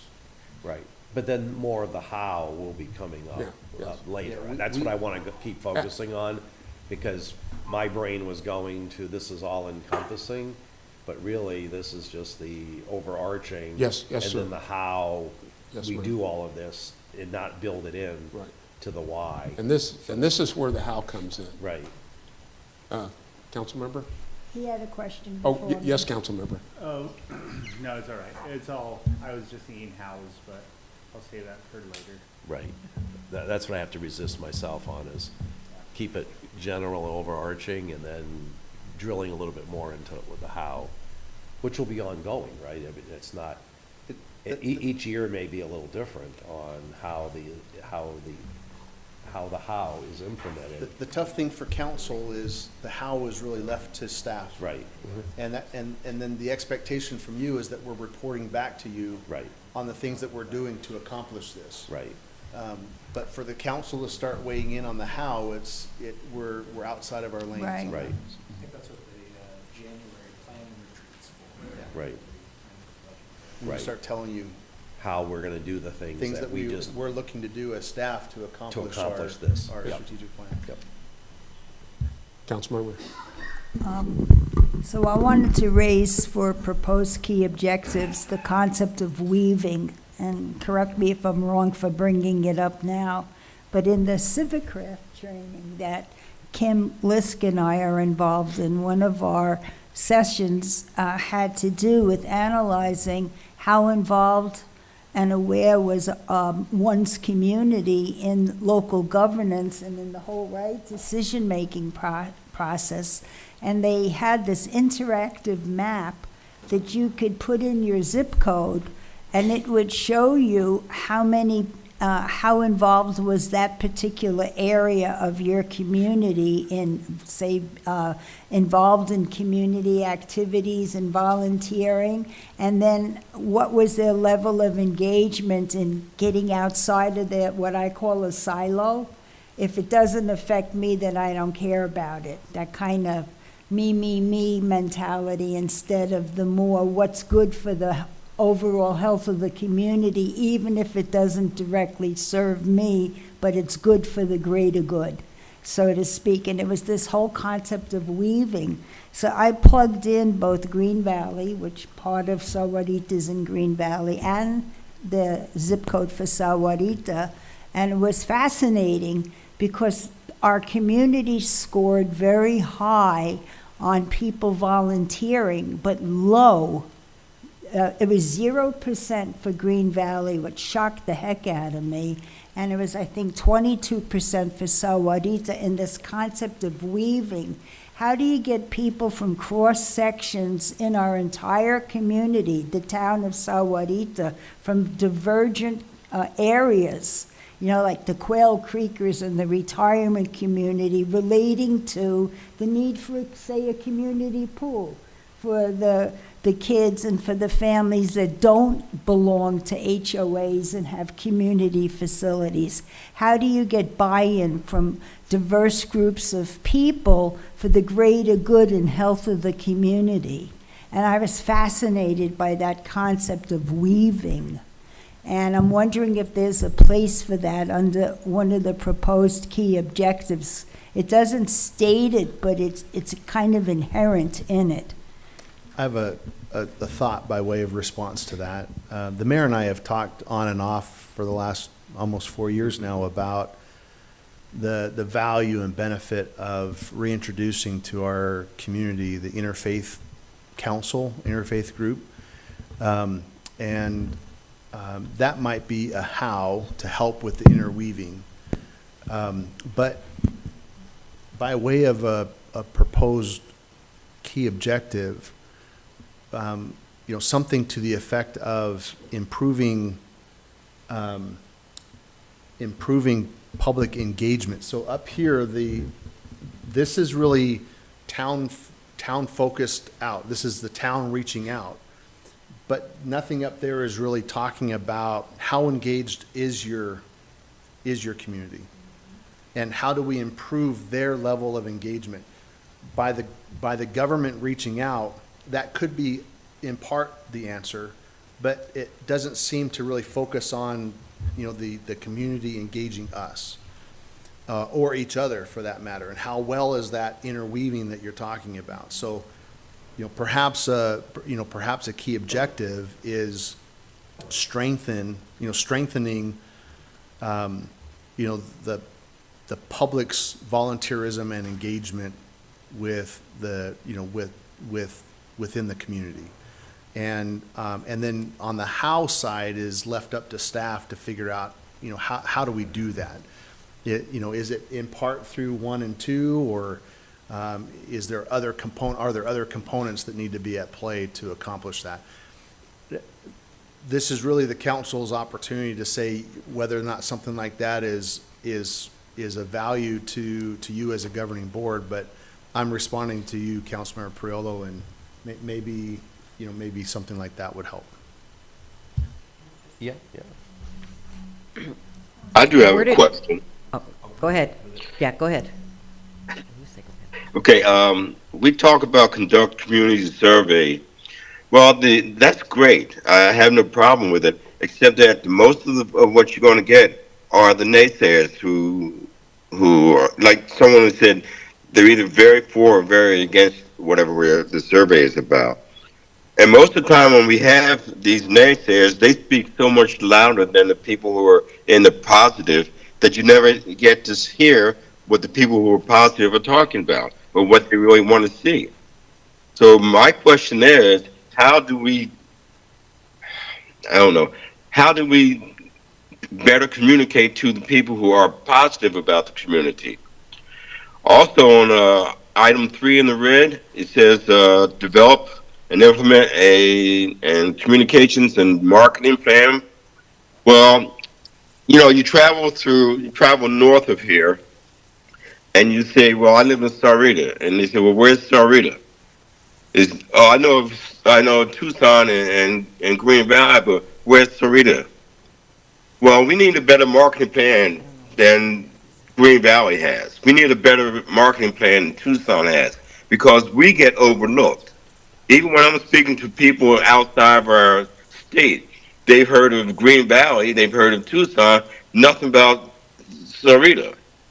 So that's where our marketing, I think, really needs to pick up. Thank you. Thanks, Ed. Vice Mayor and then Beth. And then Debbie, sorry, you're the one starting that. Excuse me? Correct me if I'm wrong, but if I remember right, many of our surveys do not go out to the whole public. They go to a select group of people that they just need to get so many back. Because some of the times I don't get the survey because it's a sampling. They only send it out. And so I think that's what helps the question that Ed had about that, was that, you know, that's not going to be at all of the naysayers or all of them. It's a sampling of it. Sometimes we send it to everybody, but not every time. And I don't know the logic between those two, but I know that occurs. Yeah. So, go back to Councilmember Pirillo's comment and Councilmember Adams' comment. I'm sorry. Mike, could we share this mic, this roaming mic? Because I think Ed's having a hard time hearing. So a little bit to Councilmember Priolo and Councilmember Lytle's comments. Maybe one of the things that we do is, and we talked about this when we had the bond, that we were trying to get people to champion and just kind of like regular people, that maybe we have, instead, like Shane talked about the faith group, that we have like citizen ambassadors, people that, you know, a group that meets with either, you know, staff members or with council members to get kind of the direct information. This is what's going on. And then they can take that information back to their communities, whether they're in Rancho, whether they're in Quail, whether they're kind of a citizen at large, because then you get that direct line of communication. It's not that one-off where sometimes you see in some of the HOA groups where somebody's got it sort of right, but they don't have it completely right. So then somebody has to go in and, you know, make some comments and fix that. So have somebody who is taking that kind of direct message that they worked with either staff or mayor and council on. And then we could have those things in place already. So if we do decide to do a bigger project like another bond, that those lines of communication are already established. So. But isn't that back to the how? You know, if we're focusing on the overall objective, Right. to me that feels like one of the hows.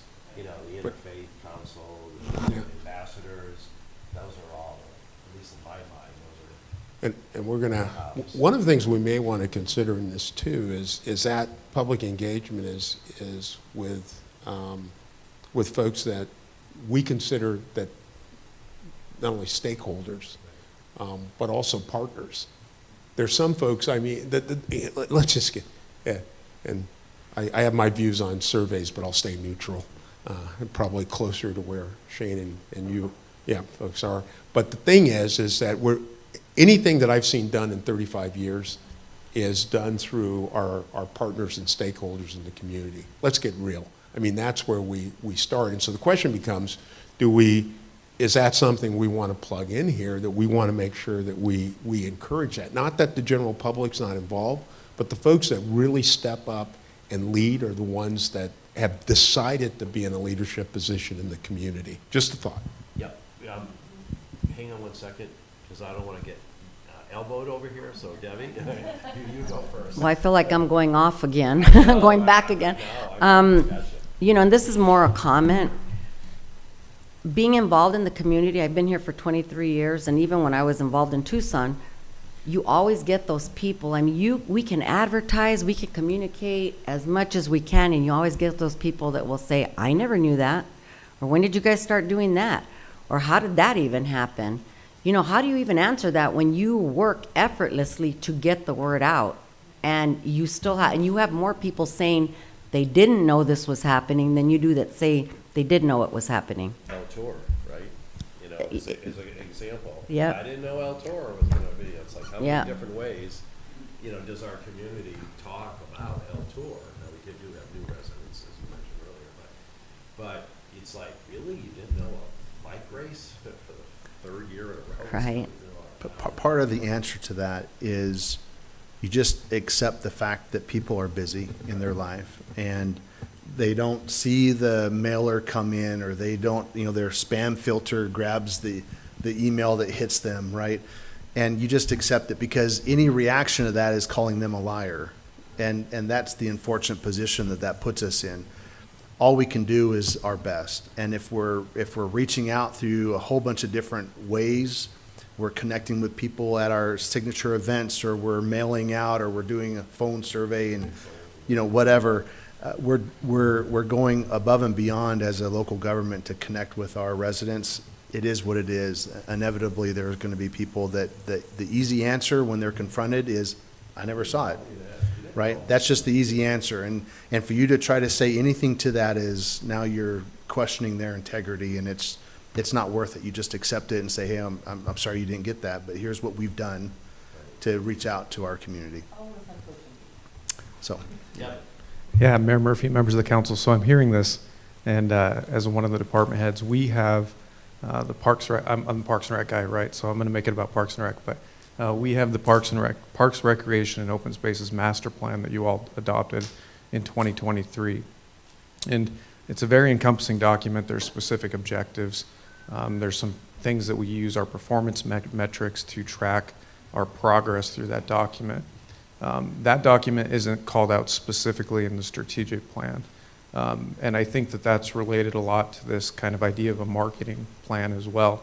What we need, and you know, this is my opinion, but is for these strategic goals, or key objectives, to be high level enough that when we get the direction to go get a Parks, Recreation, Open Spaces Master Plan or a communications and marketing plan, we can take the objectives from that specific document and tie it back to the strategic goal.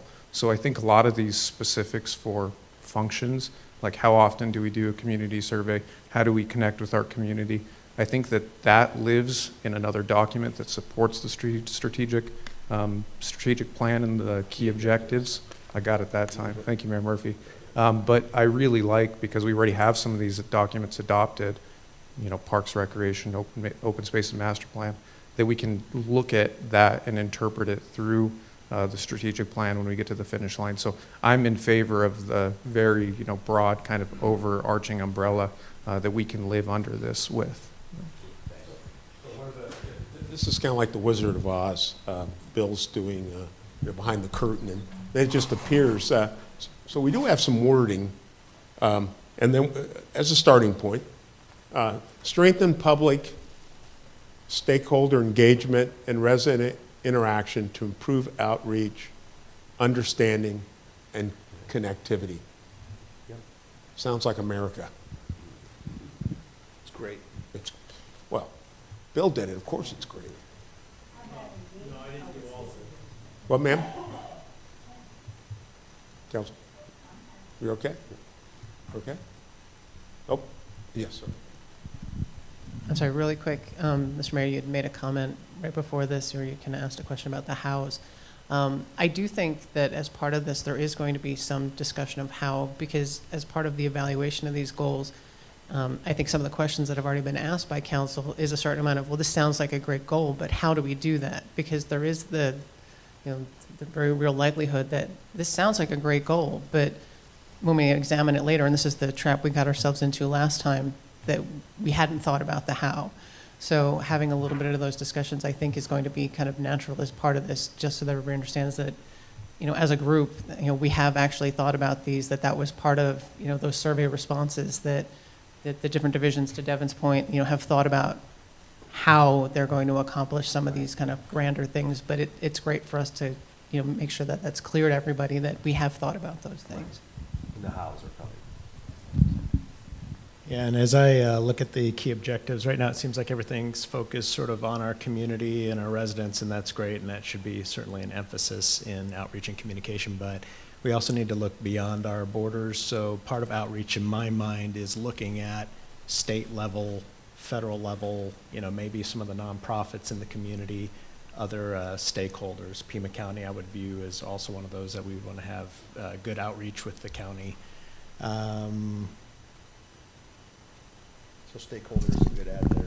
Yeah, I think stakeholders are a good add there, but I think, I guess, and resident interaction, so that connotates both, but And but some yeah. of the things that you touched on, AC, like under stakeholder, I think that does go back into the how as well. Just for us to remember, it's not just our internal community, the town, service on RTA and PAG, right? The league, those types of things. So just to keep remembering, some of that how has to be broadened, because when I think of stakeholders, I think of all of those, but if we don't build it in the how, then maybe it does stay just town-wide. Well, we're certainly focused as well on how well are we communicating just in our organization. Right. So, yeah, I mean, it's important that stakeholders is a great add Right. to that, so I think that And it works. can be broad and encompassing as well. So we okay? Any more on, again, this is outreach and communication. Any more on this area before we move to infrastructure? One more question, yes. Microphone. Do we need a goal that, especially because a lot of this is used for party-based budgeting, that's more internal facing for maybe some of our departments, like finance, HR, town clerk, and the communications that they do, amongst staff, things along those lines, so that there is that. What we can do is we can say strengthen internal and external engagement. Or do you want a separate goal? I just Or wanted a to make sure separate that key we objective. kind of captured both the community and the governance sides of communication, because we're going to leave somebody out. Yeah, we could do high performing. Yeah, we should stick that under high performance. The chief on the corner? Oh, chief. Yeah, high performing is a good place for that. So thank you for bringing this around, because on the first one, with our economic work, I'm having a hard time finding a connection to PD. But with number 1 under proposed key objectives and number 3, I can see how everything from community policing efforts to our signature events, et cetera, I can tie a value to that, because until number 3 showed up, I was going, I've got 1 out of 40% of our 5 focus areas so far as a sub-goal, also known as a key objective. So, thank you.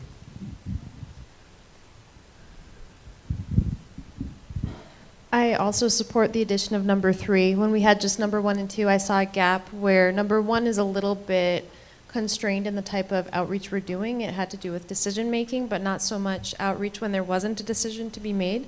I think 3 covers that gap nicely. But being as 3 almost covers number one. I'm wondering if number one is necessary anymore. I was going to suggest that we get rid of the word resident in number 3, because it really narrows the focus, and then I think it still serves as a good blanket to cover any gaps in number 1. Because stakeholder would include residents, would include the league, the state, the county, internal, DC, when we go cover all sorts lobby. of stuff, Yeah. Oh, this is great discussion. Yeah. And it's Monday morning. What are we going to be doing by Friday? Wow. We're just getting started. Turkey and mashed potatoes. Yippee. Any more on this? Yes. Yes, Councilmember. Does it make a difference what order they're in? Because my thing would be I'd put 3 as number 1 and then 1, 2 down. Does it make a difference It how you doesn't. start? These aren't in priority order. Okay. Because to me, the. Good answer. Okay. Okay. Are we okay with this? Yeah. Yep. Okay, so we're going to now move to, and after this one, we'll take a break, because it's, even though we took You an. see smoke coming out of our- Mayor, yes. Infrastructure and facilities. And so, under this, we had the first 2 current goals we felt were they were rated over 70%. The last one on park acreage was under the 70% threshold. And then we're recommending, this is, 5 additional key objectives, along with the 3 that would be continuing. So in this one, if we could just wrap our heads around, this one might be a little bit of a different exercise where we have, if we keep everything there, we may have more key objectives than I feel comfortable with. So we might want to try to pare that down just a little bit. Well, to that point, but in, I guess, the opposite way, for the red one, I thought, that's what we have in code, don't we, Anna? No. No? Oh, I thought that was one of the things that we had talked about under. Part of your plan, right? You can go up there to the podium or grab this roaming mic, or come use mine. Yeah, Mayor Murphy, great question. So the item in red is not, we don't have it in town code, we don't have it in ARS anywhere. This is actually just a recommendation by the National Governing Agency of Parks and Recreation, and when we went through this exercise the last time, we found that a comfortable percentage for us was 80% because the HOAs subsidize our park system with their installations. So it's just, our in-house work, but to the same theme we've been talking about, this really could be, the how. The how, right. That we're working on. It does coincide with your master plan, though, doesn't it? Isn't there a reference to that? Yeah, so the master plan, similar to the process we're going through here, the measurable piece, doesn't get into the numbers, and so it kind of keeps it open-ended, that any progress towards maintaining what we have or increasing is good. So it doesn't really give us a specific, this is the acreage per 1,000 we're hunting for. It just wants us to maintain or improve that. Yeah, okay. If that answers your question, yeah. Mr. Mayor? Yes. With that, I just want to be careful that we don't throw away this standard, because we've gotten behind on our parks, and it takes quite a bit of time to catch up. And it's just this catch-up of trying to make sure that we have enough parks for our residents. So, and I know I'm just kind of, I know I'm not arguing, I'm just saying, just let's make sure that we're maintaining a high level of this, close to this number. Yeah, Vice Mayor Egbert, great point. I'm in total agreement with you to maintain or increase. What I'm looking at, though, and it's part of my comment I was going to make too, is I really don't think that tracking numbers, whether it's a year, percentage, or a dollar amount, is really effective for us. And so I'm in favor of these broad, bigger umbrella key objectives. And to your point, what I'd like to do, and kind of for key objective number 3, is if we were to transition and keep 3 and get rid of the red, we would like to track on a biannual, annual basis a metric, a performance metric that says this is our acreage per 1,000. And over time, we can track that up and down as we, increase population and add parks, so that you all have that information that's reliable and readily available to understand how we're going, so that we don't lose sight of it. But I don't know that, as a number, it really should be living in The key objectives. current objectives. Right. I would like to suggest maybe that first, oh, Mike, do you have something? I was thinking, Bill, there may be just. Yeah, the voice from the back does. So, I think your point is good about let's not throw numbers in here and into the key objectives. So I think 3 and 4 essentially say the same thing with, and maybe there's a combination of those two, that becomes one. That it then incorporates what you were trying to accomplish in the red above. Additionally, the first one on the list, which is the condition, I assume that's pavement condition. Yes. That's kind of an operational standard, and it's not really a key objective. So, when you talk about maintain and modernize your transportation system, to what standard? To the green number 1. Bill, I want you to know you're treading on something very popular with the council. Oh, no, I don't it's all doubt good. it because As long as it shows up in the how, the OCI, and Correct. weed-free in our medians as part of that as well. It doesn't, I guess I always feel more comfortable when it lives in the key objectives, because it's first, but I understand that's not where it's supposed to live, but as long as it ends up in the how, I'm fine with that, because So- it does accomplish the key objectives. It does. Right. So if we were to add the word multimodal to that number 1, where it's maintain, maybe expand and modernize multimodal transportation systems, would that not include our streets, our trails, our bike lanes, our whatever, sidewalks? Wouldn't that be all encompassing there? And if that is the case, then I think we could probably, I'm just going to put this out there, we could probably get rid of all of the current listed goals and just sit with the proposed key objectives. And I agree, that the 3 and 4 are very similar. We could probably, that's probably encompassed in that first one as well. I don't know, I just put that out there for thought. Yeah, because the greens when I was reading the greens above staying, I agree with them staying, but I feel like they're in the how. Especially like 5 million and things like that, and OCI and weed-free, all of that belongs in the how probably. Weed-free, where's that? I'm expecting to see that. Yes, council member. With proposed key objective number 1, it talks about maintain, expand utilities. We don't own a water utility, we don't own an electrical utility. What utilities are we referring to there? Wastewater. Wastewater would be one. That's it?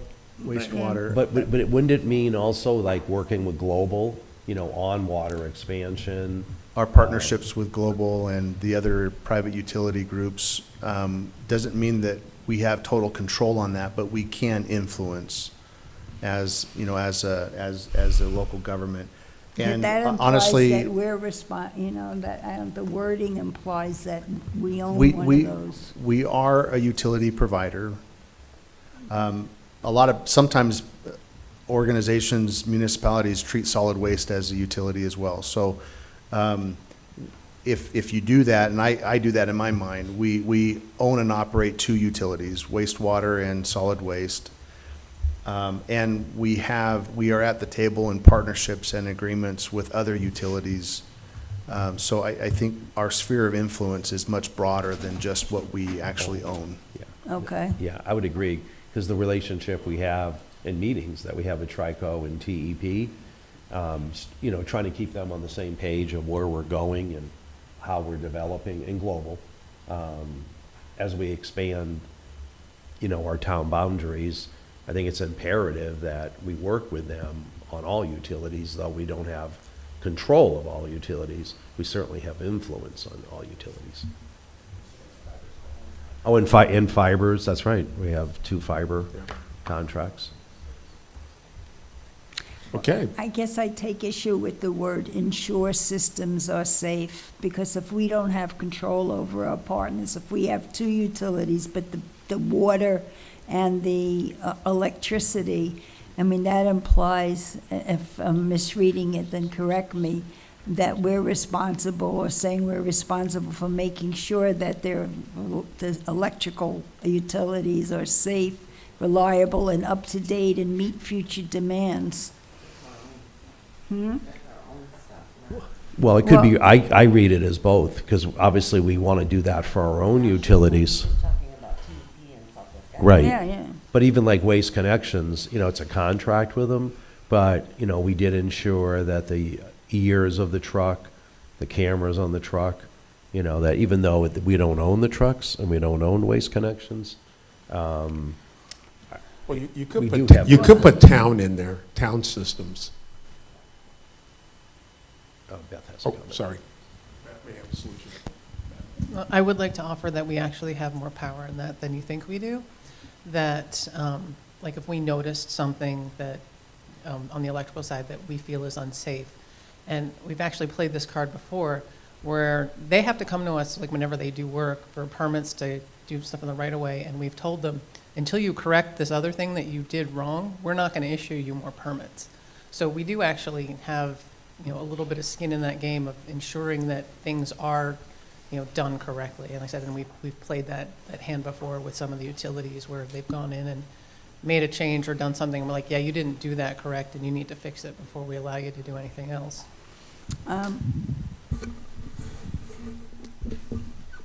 I'm still not at peace with it.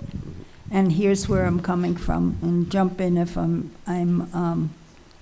off track on it. But I'm thinking in terms of proposed data centers coming into our town, or even if it's only one, and it involves both the water utility and the electrical utility, neither of which we own.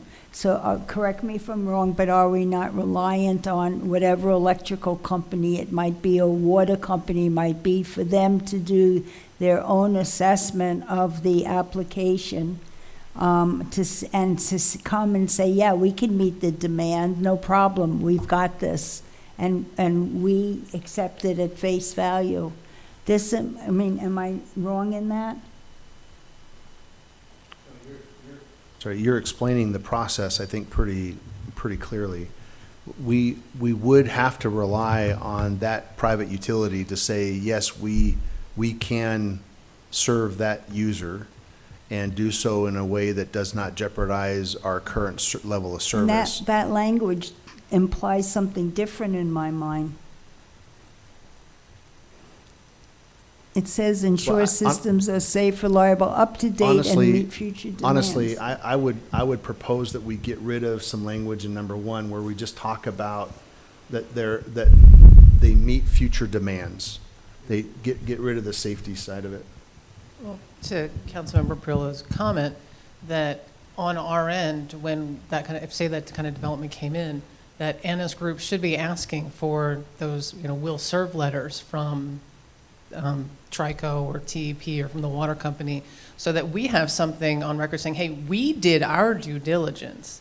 That, and if they, to your point, if they lied to us, it wasn't because we just said, well, we're just going to trust somebody. We didn't even ask the question. That we did our part of it. We asked those questions. We had the letter saying that they will serve, that they have the capacity, so that in the future, if they don't, it's not something that we missed. So those are the things that we would be doing to ensure that those things were met. We're at least asking the questions. Yeah, I understand that. I don't feel comfortable with it because constituents that are unhappy with the result look to us sometimes to go beyond well, we trusted them that they said they could do it. And especially with all the hullabaloo that's out there about data centers from different part of the state and their experience with electrical demand and electrical bills and impact on water and the rising utility bills.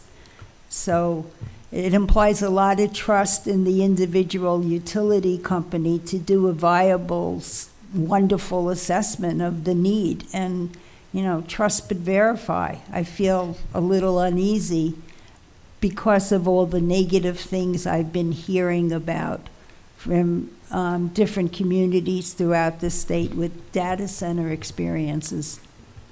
So I've proposed up there a change to that language so that we're not on paper in this plan tied to ensure the safety of all utilities in our community. Does that help to assist in that concern? The reality is that this is a practice that we do today. Right. When a new development comes in, whether it's housing or commercial, we insist on that developer showing that they've connected with the utility that's going to be serving them and that they have obtained a will serve letter. So it's kind of the practice that's in play today with everything that we're doing. So Shane, with the yellow strikes, I'm guessing that's Bill Yeah. doing that? Is everybody oh, go ahead, Chief. Yeah, just one quick thing. On number one, I'm not trying to wordsmith this. I'm looking at it from the PD, and forgive me. Yeah, that's good. Number one, maintain, expand, and modernize multimodal transportation systems, utilities, partners, and public facilities to ensure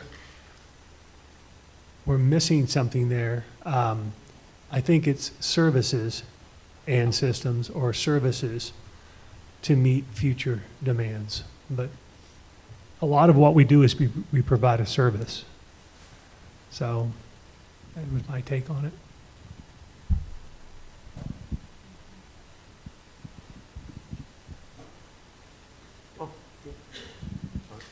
Are we okay? we I have a like it que- better with the yellow strikes? kind of need a head nod from council Right. that this is in line. So the yellow, I highlighted those because that strikeout is so hard to see. But what is highlighted is all Strikeouts. strikeout, strucken, yeah, Stricken. stricken. So you now are down to 4 key objectives. And the safety is removed. Yeah. Yeah. I like the word community needs in the number 3, if you could add that somewhere to number 4. Instead of quality of life. No, I think the quality of life has to remain. Yeah, just enhance community.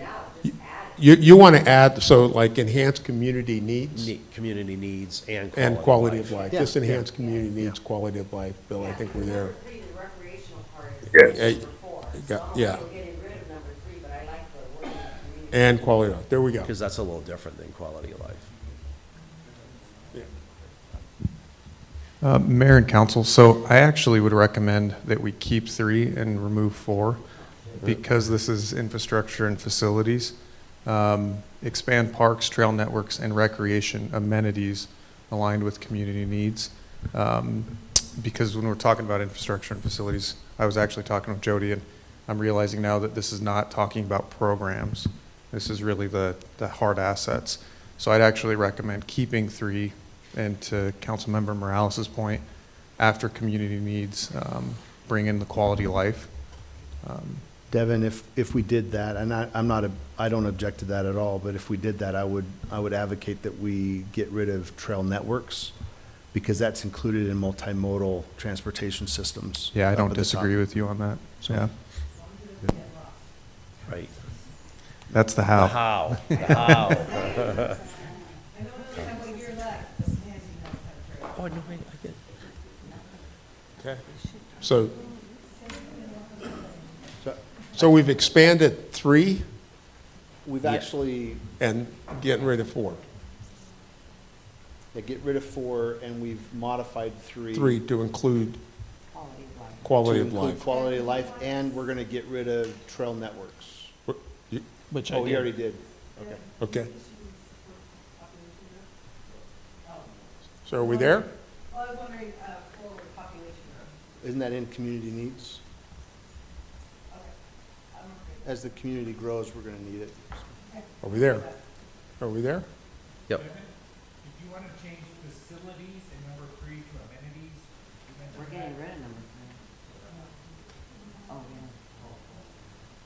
We're bringing back community needs. into Okay, so, 3. Mayor, Council, I'm conferring with my partner in crime, Jody. One of the things, the point that was brought up that I agree with is, I know, Shane, we want to bring specifically trails out, but if we put it into point 1, the question is, do we focus too much on the public infrastructure, the roadways, those things, outside of specifically the recreational nature of trails? So should we keep it there as kind of a specific call out, or bring it into number 1? I would still advocate that it's part of multimodal transportation, and that it's up to Parks and Rec to advocate Yeah. for trail network during the budget process. Okay, so similar to goals to keep key objectives, multimodal is going to include trails as kind of the Yes. the Yes. objective. Okay, perfect. I think so. We're there. Hold on one second, Mike. I had something to look I at. was wondering whether 2 and 5 can be combined 2 and 5. into one.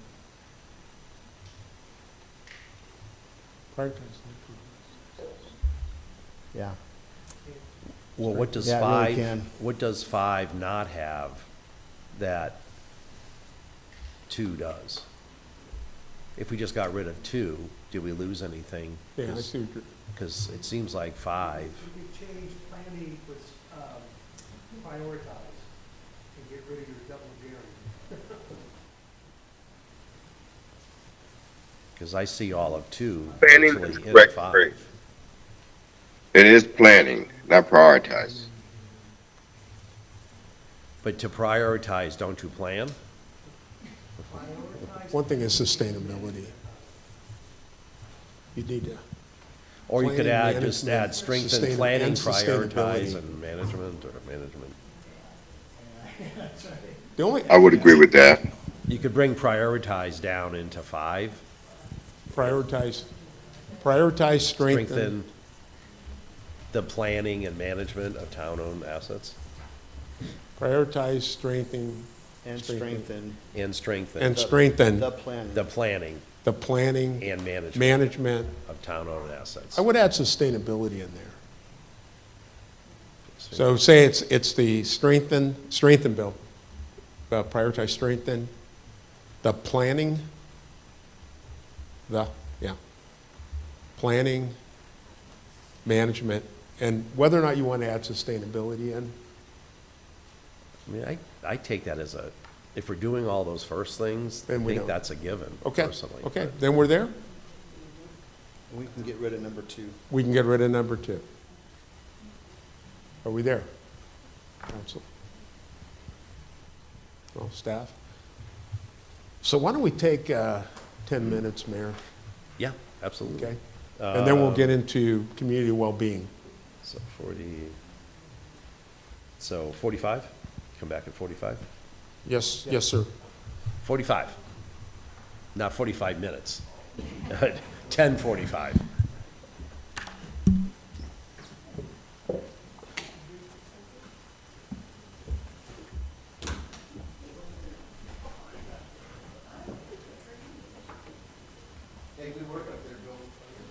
I'm trying.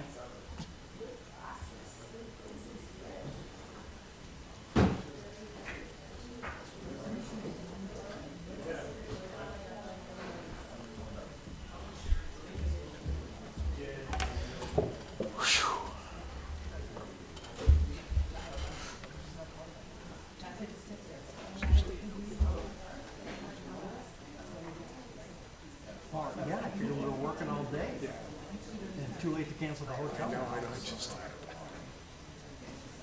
You hopefully a nicer hotel. I'm staying from Marana. I wanted to get through That's smart. the Hampton.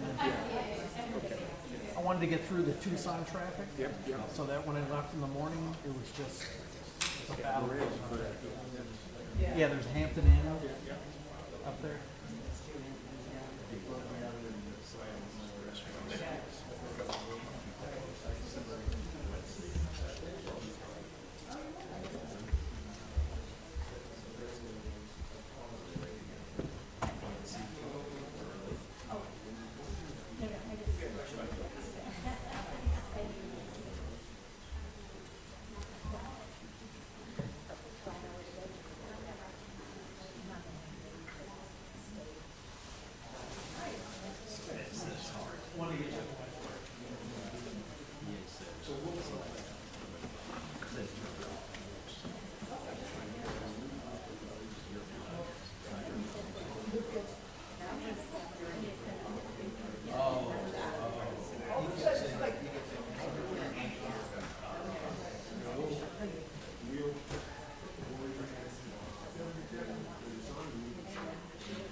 Okay, it's 10:46, all you rule breakers.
Our facilitators are back, if everybody can take their seat. I did.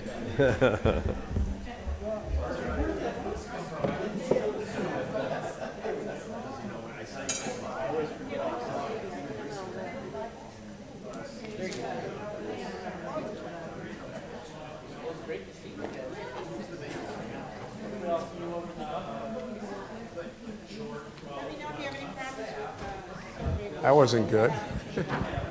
Lost track of the time. Yes, sir. We're ahead. We're ahead.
Time.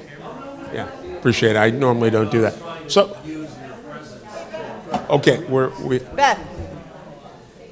The what? Beth. Beth?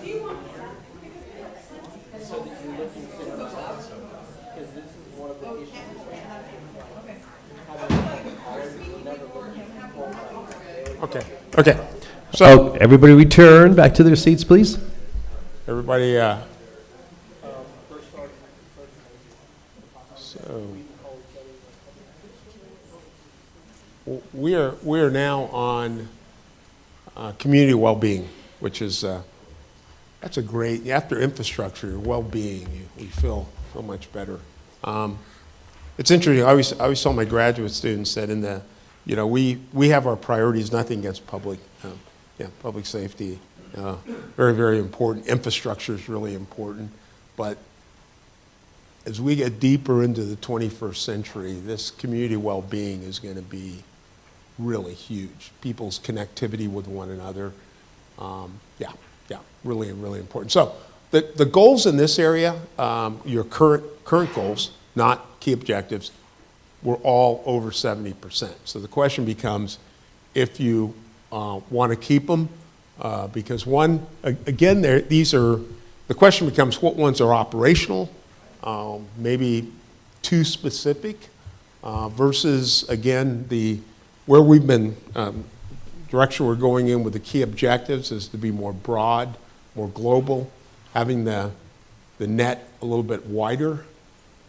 Mike, I found this one a little interesting because in the communication Right. in the communication focus area, this biannual survey was outed, Right. right? And it was But- part but of the how. But it rated very well in the well-being side. So I thought that was very interesting. So how do we keep this as a current objective when we just went through the exercise, to your point, Shane, that it was going to become part of the how? Well, the how here is the community survey. So if you have a key objective that you want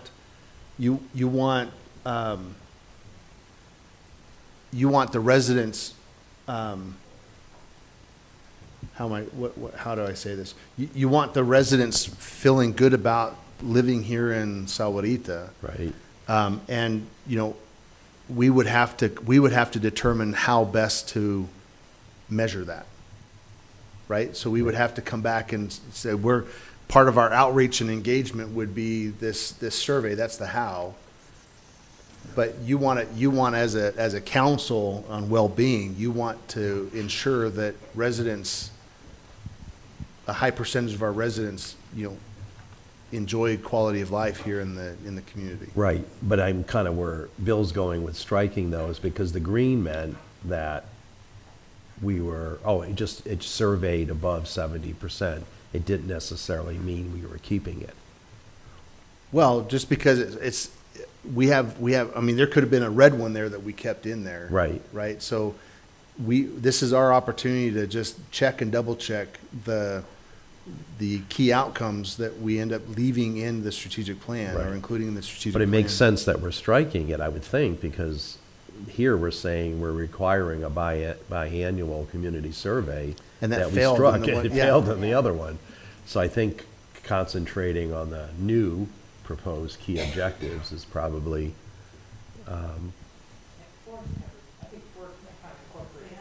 I would agree. yeah. Before we jump to the new ones, just because I have to type and do this, the deliver a minimum of 12 community programs is very much a how. Right. So to the mayor's point, is everyone okay if I strike through those and then we can? Okay, thank you. Now, for number one, which I'm obviously very supportive of, how do we measure, staffing levels? There's national standards, there's our standards, there's regional comparisons? What is, maybe the chief would like to answer that one. Thank you. You've asked an impossible question. However, Mr. Mayor, council members, I was tasked 4 years ago with coming up with a number by members of the council, a number connected to 1,000 residents. Significant analysis went into that. We came up with a number. For our community being separated and not technically contiguous with Tucson, Marana, Oro Valley, et cetera, we've got the nation in between us and the south end of Tucson, et cetera. Green Valley, primarily a retirement community, but we've also got I-19 and B-19 that run through town that create some issues and challenges for us. So we came up with that 1.85 per 1,000 as an approximate number, not the number. From my perspective, it's a conservative number, but it's a number that I can work with. What we're stepping into with PBB is data-driven solutions or answers to things, and I am stuck with the systems that I have associated with things such as calls for service, etc. We utilize the NIBRS version of running our statistics. So while I think decision makers want this many incidents, this many of this, that, and the other thing equates to this many officers, it's much more complex than that. If it were that simple, everybody in the nation would have figured it out and we wouldn't be having the conversation we're having right now. So for some folks, it's 2.0 officers per 1,000. For others, it's 2.2, etc. From my perspective, 40 plus years of doing this, being in different jurisdictions, that 1.85 is on the conservative side, but it's very usable for us to deliver services, etc. So this is where I get a little concerned about the data-driven portion of this. Data is information. Information is also what I'm giving you. But if it comes down to a statistical number issue, I pulled data from an RMS system, records management system, known as Spillman, that does not provide us the type of detail I think some would be looking for when they're trying to determine how many officers, how many professional staff the police department should have. So that's when it comes down to, quite frankly, your department head, your chief, that comes down and says, this is the reasonable area. I'm telling you from my perspective on this. So while you've got staffing up there, it can probably be worded a little bit differently. Maintain police staffing levels that keep pace with population growth. I think everybody in the room is aware it takes a year, once you give me the funding, to have an officer that can go on a single call for service as the greenest rookie on the force to take their first call for service 1 year later. So we're always a year behind the curve. So I'm not sure if I'm answering your question. I told you it was a difficult one. Well, will it be the 1.85 potentially would go under the how we get there? I'm going to jump in on that question just a little bit. Thank you, Chief. So what I did when I first came on with the town was establish a baseline. We had just done a community survey, and we had scored like A+ with our residents by way of how they felt safety-wise in their parks, in public, in their neighborhoods. It was just at night. It was a home run hit as far as I was concerned in terms of public safety. To me, that established a good baseline, and I guess that could be argued, but that was when we were at 1.6 officers per 1,000. And since then, we can show how we've grown, even though we have that baseline, how we've grown closer and closer to the 1.85 number that you heard the chief just report to. But it's been very systematic and very strategic in how we've grown. We've some influences in that have been the COPS grants. And, you know, it's hard to say no to that kind of grant opportunity. And so I felt comfortable that if we were somewhere between our 1.6 and the 1.85 that the chief had identified, that we're in a really good spot, but we had to create a baseline somewhere. And so we've done that each and every year, and we can show you this upcoming budget season, how that is moving, whether positive or negative, and we can have that conversation. I would advocate, however, here, because I want multiple departments to be able to jump in on this. I would rather say, instead of specific to police staffing, I'd rather say maintain staffing sufficient for core services. So that's, you know, whether it's Parks and Rec or it's, you know, Public Works, it's police. We represent our core services, and our goal is to maintain adequate staff to provide those core services to our, you know, to our public. And the chief will maintain that from his end. You know, community development, Parks and Rec, Public Works, everybody will be saying, okay, here's kind of where we're at, and here's how mayor and council, here's how we're trying to continue to have sufficient staff to maintain our growth in our community. That is a great add.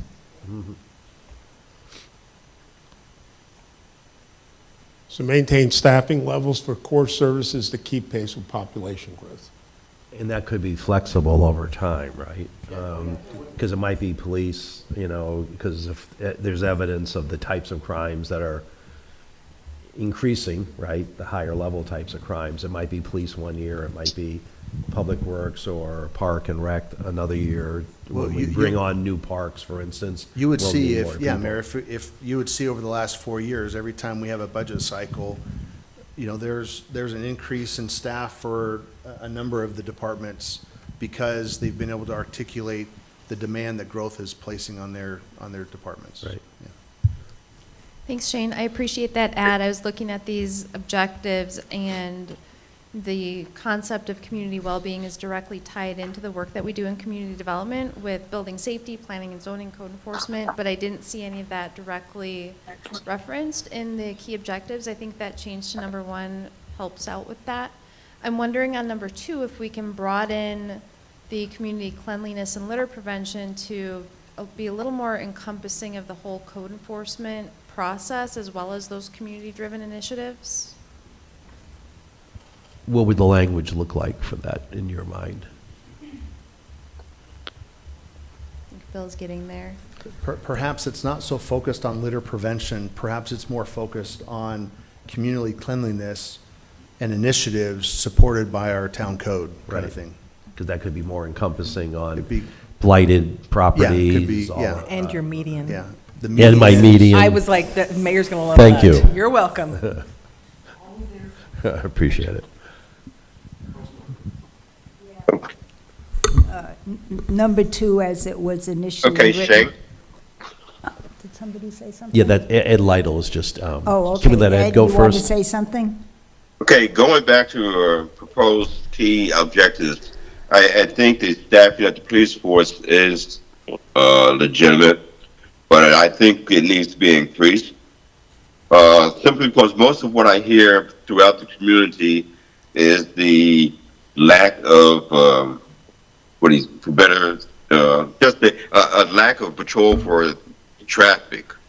The traffic patrolling is what I get all the complaints about. People speeding, especially through school zones. The disrespect of stoplights and traffic lights. And this is what everyone to me is complaining about.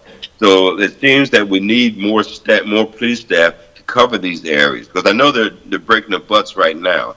But that's something that I'm very strongly in favor of. My question back to the council is, do you consider the services rendered by our police department as core services? Yes. And if you consider that core service, then it's inherent upon our chief to advocate for that during the budget process, and we would expect him to do just that. As well as if we allow the language here to be flexible, it would allow all of the departments that provide core services to the community to go, kind of weigh in as well. Well, I don't know if code enforcement is technically the correct, but for traffic safety and speeding, doesn't that fall under code enforcement, or is that a different actual? It's code enforcement, but it's Well, that goes to the safety of the community. Oh, I see, but yeah, it's specifically for that. So like for speeding and loud mufflers and all that, that would still be under core services, under proper police staffing, as well as other core service staffing. Yeah. Okay. Diane, sorry. Ed, it's just hard for Ed to hear, so I wanted him to continue. So please continue with your comment.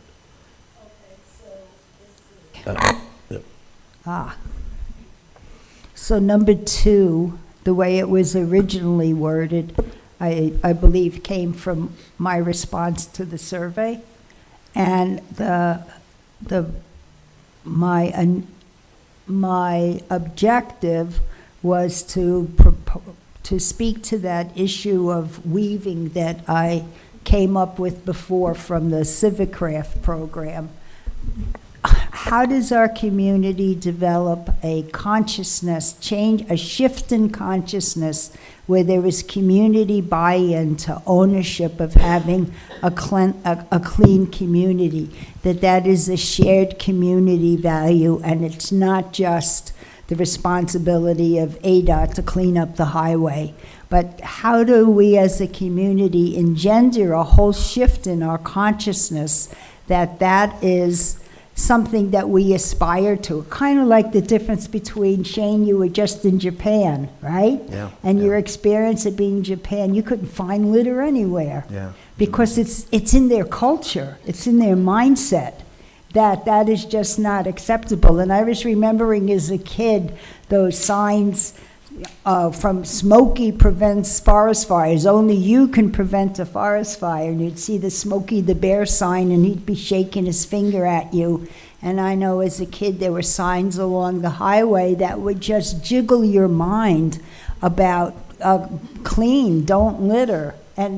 And so I was envisioning, how do we move from where we are now, not just code enforcement, that seems dull and cold, but how do we develop a program where we have that weaving take place, where there's a shift in hearts and minds and ownership that, yeah, that's not acceptable for the dumping that's going along in our highways, our washes, all the kinds of things that Liz is seeing. I have a suggestion, but I know that Anna has a thought or two, so I'll offer mine after. And while she's getting the microphone, because this is, setting the table as the community cleanliness initiative, but more inclusive with code enforcement. But isn't what Diana was just talking about in the how, whether it's signage or culture Yeah, or but I do have a thought that will help, that will keep it at a high level. But Anna? Yes, and my thought was, I completely agree with Councilmember Priolo. That's something that I've wanted to do for a while. We haven't had the staffing to be able to do it, but having code enforcement, instead of being more of a reactionary effort towards an issue that's already happened, is being able to get out there, educate people on what the codes are, why we have those codes, and how people can be part of the solution before we have a problem. So to me, I don't know if it fits better in the outreach and education, but instead of maybe strictly mentioning code enforcement, adding that education component into it, and then being able to build some hows around both the code enforcement and the education. So I do like I personally like the, adding the word education in that second item. It could be proactive code enforcement and education of community initiatives. But I would also add the word community initiatives or community cleanliness initiatives by staff and public volunteerism. Because then that grabs, it's not just staff, but it's also, it can also be staff orchestrating or organizing volunteer groups that are in the public to get things done.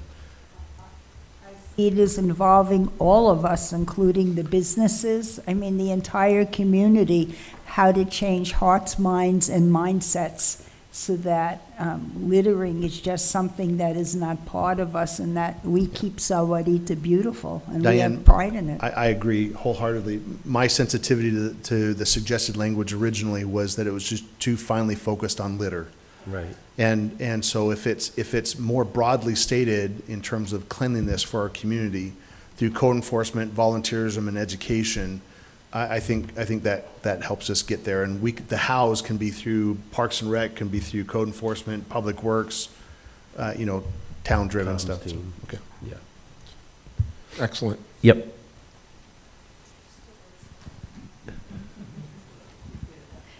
Commenting here on the word proactive code enforcement, I'd be careful with that because in the code enforcement world, proactive code enforcement means we're driving around looking for citations to issue. So I would remove that word and rely on the term education to cover that aspect of it. I will tell you that there are only a handful of positions in our organization that I identified in my mind after about 6 months working for the town that I thought we needed. One was a budget manager. We have our budget manager. One was a risk manager. We now have a risk manager. It's taken a while to get there. And the other one was code enforcement. We do not have a designated code enforcement officer, which would tag team with the chief's community, the CSOs, but would also work with volunteer groups, Parks and Rec, and would get out there. They're the people that would know the code and educate and coordinate and help. We don't have that position yet, but that's still on my radar, and staff knows that I've talked about that every year. No, that's a how. That's a how. That's a how. That's my job. Yeah.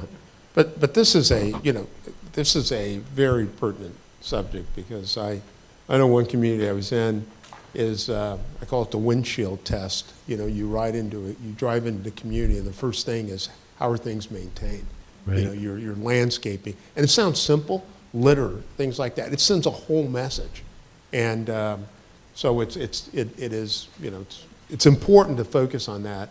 The question is, does the wording now, council member, mayor, Yep. vice mayor, did I get everybody? Yes. I think so. Yep. Oh, you think so? Okay, good. Does that cover? Okay, so what about the other proposed key objectives, the council's views of?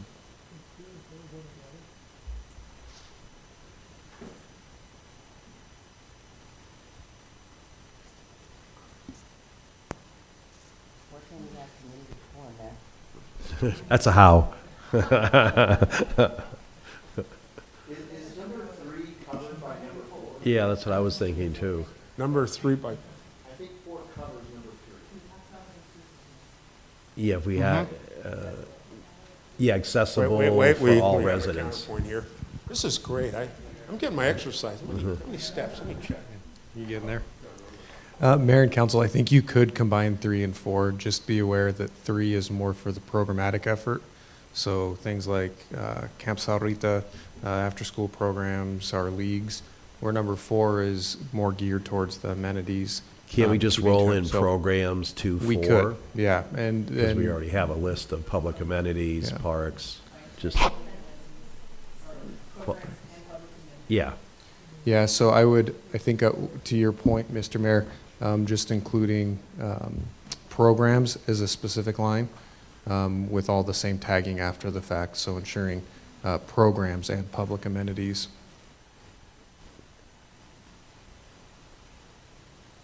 Yeah. Yep. Question on that. Because we've already covered the public recreational amenities in the community facilities focus area, does it stand alone here as well? Or is it already adequately covered? Repeat that. I got lost on that one, sorry. We have a focus area for community facilities, public facilities. So here in number 4, we're talking again about recreational amenities, which are public facilities. So I'm wondering if this section should maybe focus more on the programmatic elements and leave the amenities to the facilities focus area? I agree with that. I think if we talked about community programs as part of the well-being initiative for us, more than just public Parks and Rec could play into that. So I do like, I know that we covered under infrastructure, a lot of the amenities. We could limit this to just, community programming as part of the well-being effort, and more departments, even economic development, could play into that by virtue of the programs that they offer to the community. Mr. Mayor? Yes. One area that I see there is the accessibility, and that's not covered in the other one. And I think that's an essential one that we have had a focus on that aspect, that we make sure that it's accessible to Yeah, all. it's still in there here. They're just striking the yellow about the Oh, public. the accessible? Yeah. But that's accessible. programs. Does that cover then parks, like facilities, that they're going to be Yeah. accessible? Vice Mayor, I think if you can go down real quick, my recommendation to your point, Vice Mayor, is to remove, so what you have highlighted there in yellow, keep financially, geographically, and programmatically accessible to all residents. To Shane's point, that's, I believe, applicable to any programmatic effort we put on as a town, and still serves that need for the accessibility. As decision makers, I do think when we take on a program, if we're going to go through that process, it should be financially, geographically, and programmatically accessible to all residents. So would you still just, right where that cursor is, or no, Yeah. above it, take out "and public amenities"? Yeah. Because we covered public amenities Yes. in the other one? Yeah, and I would, We would also strike out including parks, Yep. sports fields, and open spaces. We'd say, Yeah, right community there. programs that are financially, Financially. geographically, and Programmatically. programmatically accessible. Yep. I would also take out to all residents, because some programs might be to businesses. So you just To all. take a period after accessible, because it could be a number of different stakeholders that are involved in that, not just residents. So just put a period after accessible? Yeah, yeah. We do need it or don't? We do need So the it. period would be, right, So put a period there. strike this. Okay, Bill's catching up. To, just accessible. And then I think we probably can get rid of the rest of it. Are we- Yeah.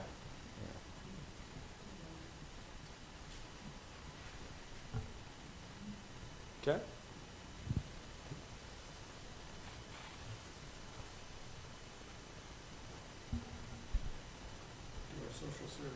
All right, so continuously enhance the quality of life by ensuring community programs are financially, why do we have to worry about that? Just kidding. Geographic and programmatically accessible. I just wanted to get your attention there. Financial, let's just do it. Well, we do contributions towards some social service programs, or Yeah. those covered it all. That's what I would venture that would be in there. Is in that, they're an extension of us, right? We're okay? We're okay? Yep. Okay, okay. Okay, hold on. So the comment that was made about accessibility of the facilities is being covered in The infrastructure. infrastructure. Is the word in there I don't know, we can go back up real that, quick. Take a look that at it. meets that need?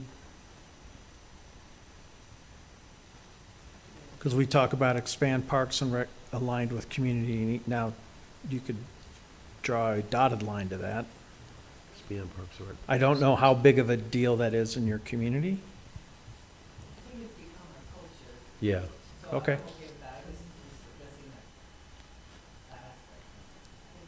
You can say expand accessible parks and recreation facilities. Mm-hmm.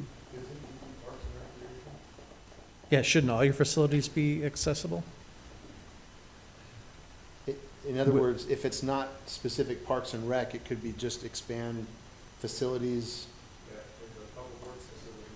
public facilities.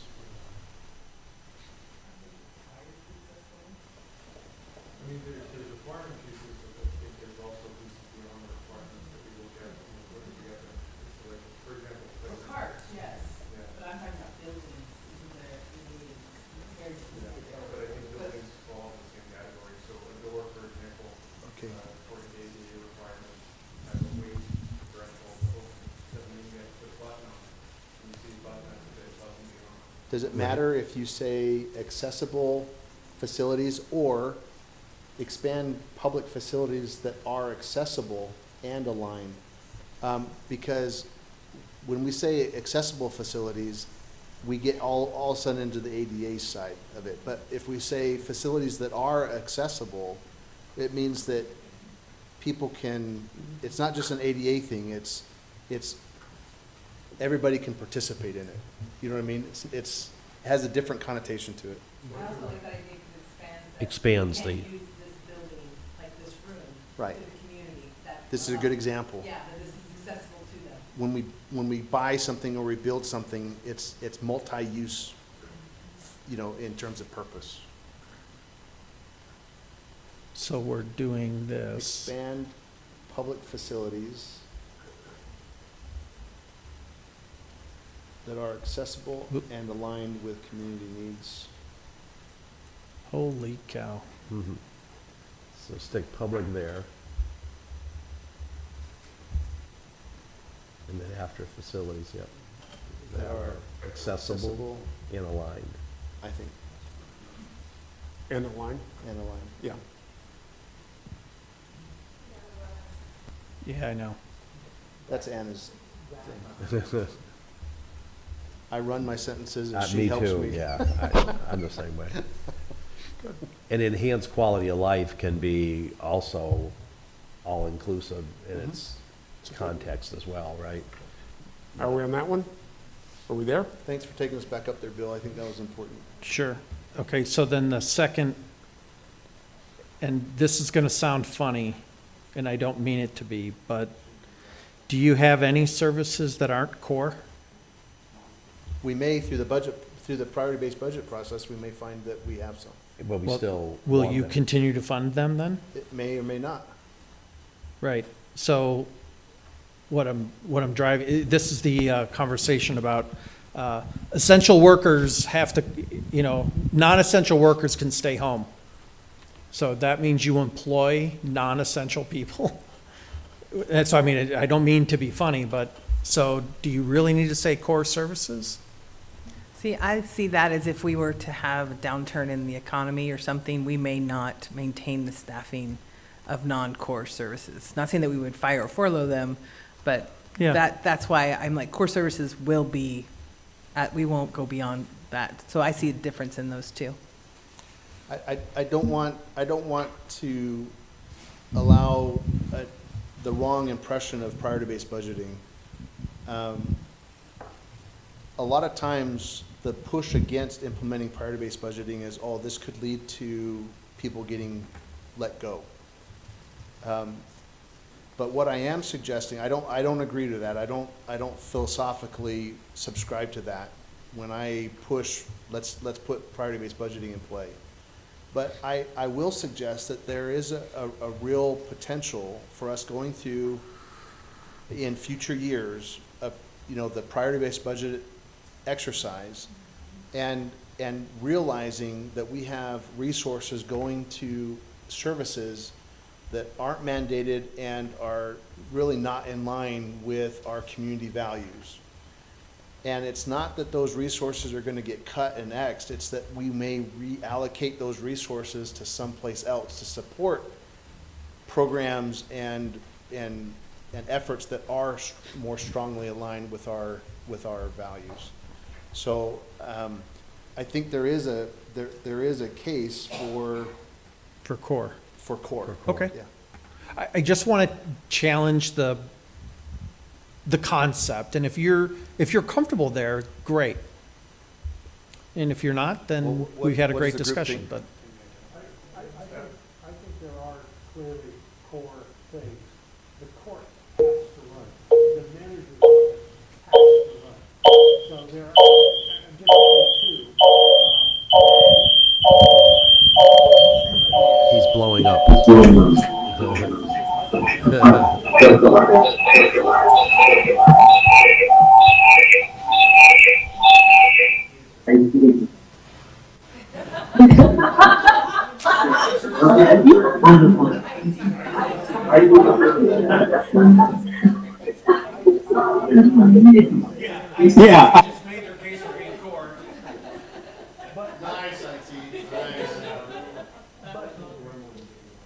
And I don't think we really have a nice-to-have type of stuff. You can use words like core, essential, etc. And then there's, in case of catastrophe, you have to make tough decisions as council members, and I think everybody understands that. So there may be spots that don't get filled, things of that nature. That could happen in the police department, that could happen over at court, that could happen in public work. But at some point, you strive not to be Tucson and bump and get jolted all over the roads as you drive through Tucson. So while you can let something go for a period of time, then you, as council members, as our elected officials, we have to make a decision. But I still think there's essential or core type of, I think that definition is important to you. I will advocate that we leave core service the way that it is in there, because even when we're not in a period of catastrophe or recession, we have our recession plan, right? But even when we're not experiencing a recession plan, we only have so many dollars to go around, right? And inevitably, even over the past 4 years, we've gone through budget cycles where we've had to prioritize where that money goes. And I will tell you, as a budget team, if we had to choose between money going to, patrol or going, something like, we're going to choose a core service. It's not that we're reducing other services, it's just that there's a priority there. So, thanks.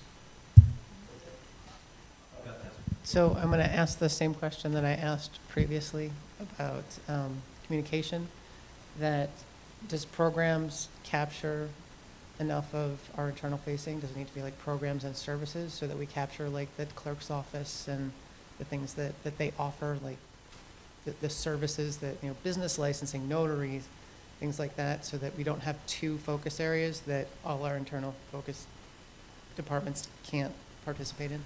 So I appreciate that focus. It's an opportunity for us to reiterate the fact that we have now broken our entire budget down to programs. So programs are services, they're synonymous. So yeah, just so you know, when we talk about programs, those are primary cost centers or programs that we're providing or services that we're providing. So I think it's synonymous.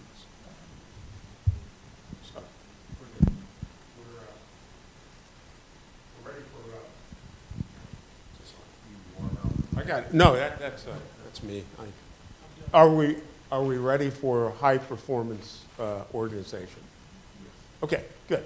So we have identified that there's at least two of the current goals that were identified to continue. But again, these are very specific. 80% of employee survey, 2%, you keep your attrition rate, 2% lower than the average of the region, as opposed to the proposed key objectives. Ooh, that just magically happened, I guess. Interesting, but I still got a red dot. Any case, I'm overthinking it, but it works.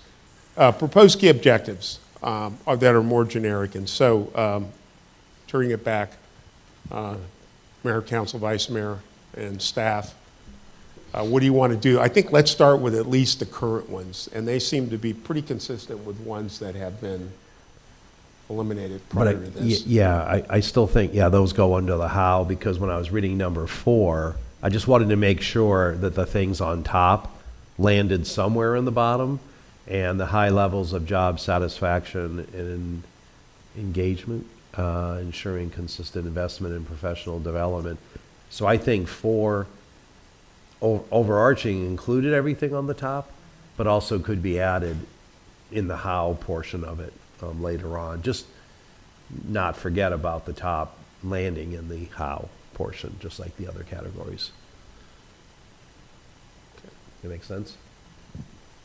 But when you say internal communication, just question mark. Yeah, and that was from earlier, someone had brought up, actually it was Beth, as I recall, right, Beth? Internal communication? Yeah. Yes, and which is really, really important.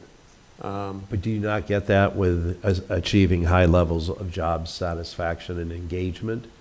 Because that would be the staff. Well, can you have that without having good internal communication?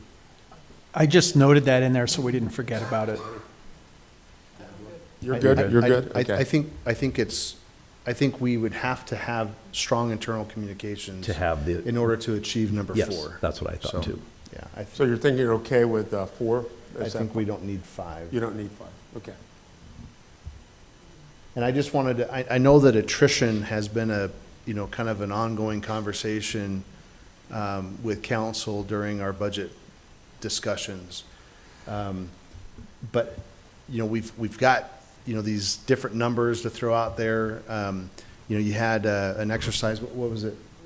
Mina in Houston, they presented to the council and showed that actually maintaining an attrition rate, was it 12%, I think, was actually a very, very healthy place to be, because you obviously, you have employees that shouldn't be there anymore, and you've got just natural stuff that's happening. So a 12%, 10 to 12% attrition rate is actually a very strong and healthy organization to be a part of. So I just wanted to make sure you guys were comfortable. If we were going to strike out that third old goal up there and just focus on the key objectives. Right, well, but in the bottom sentence, and in securing leading workforce retention rates. Yeah. I thought that Yeah, included I it. agree. And then we can have a conversation about 12%, 10%, 15, whatever, Yep. but I thought it included that there. I agree. Yes. Are we okay? AC is wondering if 2 and 3 can be combined. 2 and 3.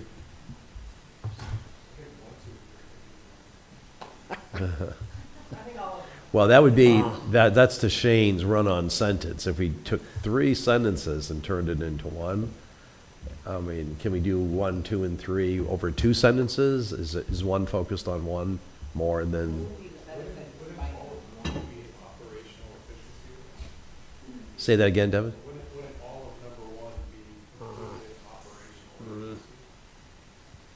Yeah, I mean, I was thinking that 1 and 2 could be combined for sure. I haven't gotten far enough to know if. I think my point, so if we can take 1 and say that's operational efficiency, but aligning staffing, budgeting, and organizational resources, I think that's what supports strengthening long-term fiscal planning. Yeah. Give her the mic.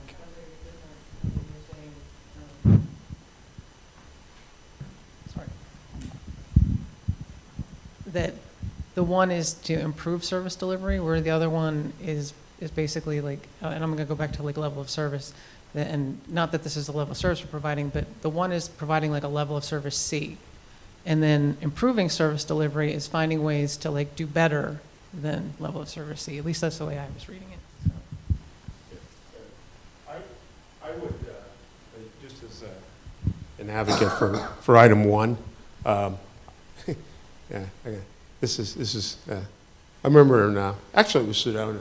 We were just starting to computerize, and I got kind of emotional with the council. I said I refuse to be third world in the new technology era. And Mayor goes, "Boy, that was an emotional third world. We're not there yet, but technology is critical, especially with AI coming. And I think if you don't have, I'm just putting that out there to keep one. The others you can, Let's see. Yeah, fiscal planning I would take out. We've got a comment, Chief, and then Devin. Thank you. I'm viewing number 1 down there as separate from number 2. And I would make a small adjustment to 1, modernize technology, software, data systems, and equipment. There's stuff that you you are going to need to buy. Technically, equipment is technology, but I think most everybody here in the room, when we're talking about modernizing technology, it's the IT technology, information technology that most people are talking about. And then I view number 2 separately as sort of a thing where you look at it fiscally for efficiency and effectiveness, because there's the IT or the equipment that allows you to get something done, and then there's the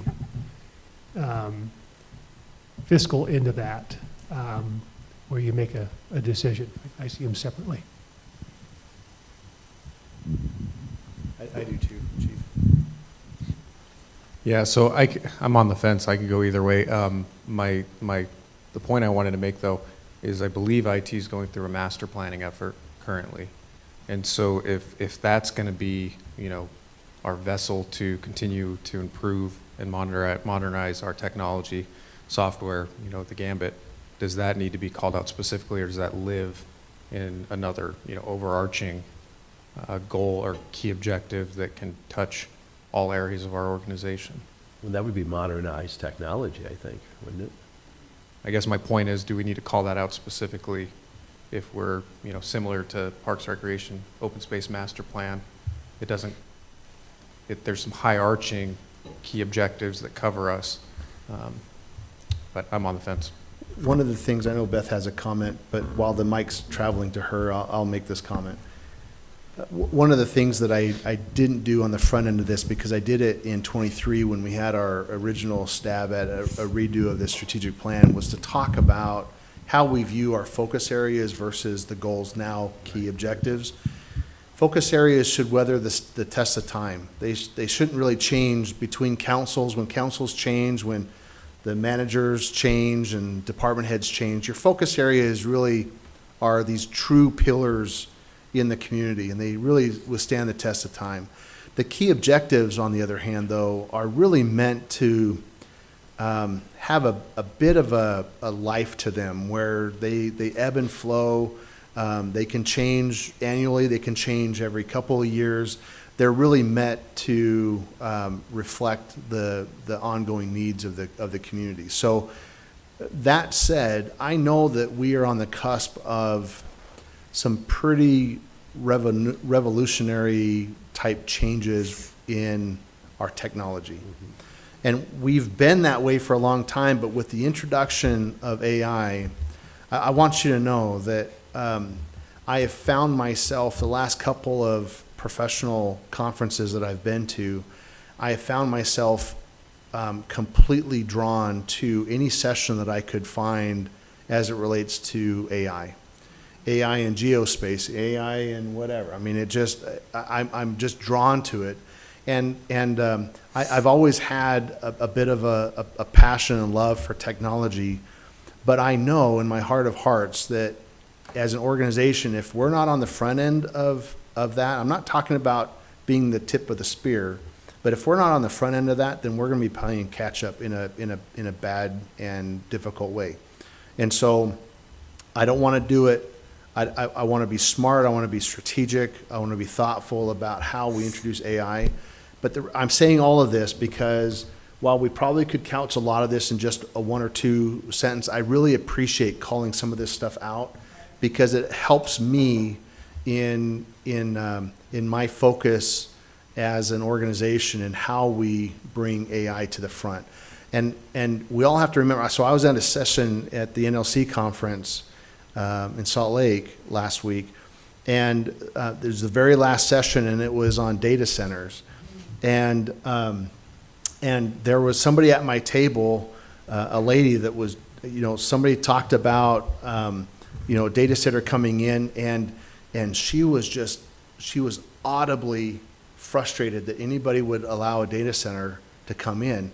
It was she was emotional. I mean, it was just, I was like, I was taken back a little bit, and I just kept quiet. But at the same time that she's expressing all of her frustrations about a data center coming anywhere, what is she doing? She's on her phone and she's doing Google searching, and we all live and breathe and survive nowadays using AI. and we don't really realize it, right? Right. So it's like the people that enjoy hitting the flush valve on their toilet and seeing it just go away, but not really caring about how that happens. You know, what goes into making sure that you can treat waste or you can deliver clean water. You know, it's just, anyway, I just wanted to, I really appreciate what we have here. That's a long story to that. Thanks.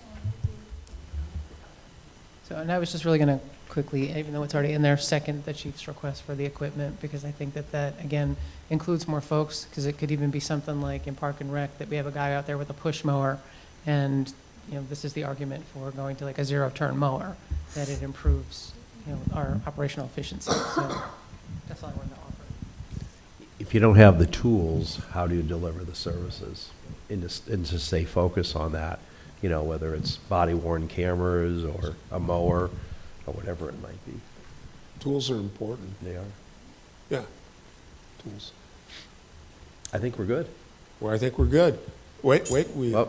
Wait. I just wanted to point out for this one specifically, is Buckhead. I'm really excited about these changes because previous, every time we had something that I believe was considered towards highly performing organization, we qualified because our previous goals were all related to new staff. And so to introduce, like, the best point being able to call out, you know, relate to now it's the objective, something like efficiency improvement, like when it's your turn, I think is really important for us, so I'm excited about these. Excellent. So I think we're, Except for I like turf. I think we're there. I think we're there. Tools, I love, I mean, yeah. Space Odyssey, you guys remember that? 2001. 2001. Yeah, yeah. It started out, it was interesting because it talked about tools. There were a couple of bands of our ancestors.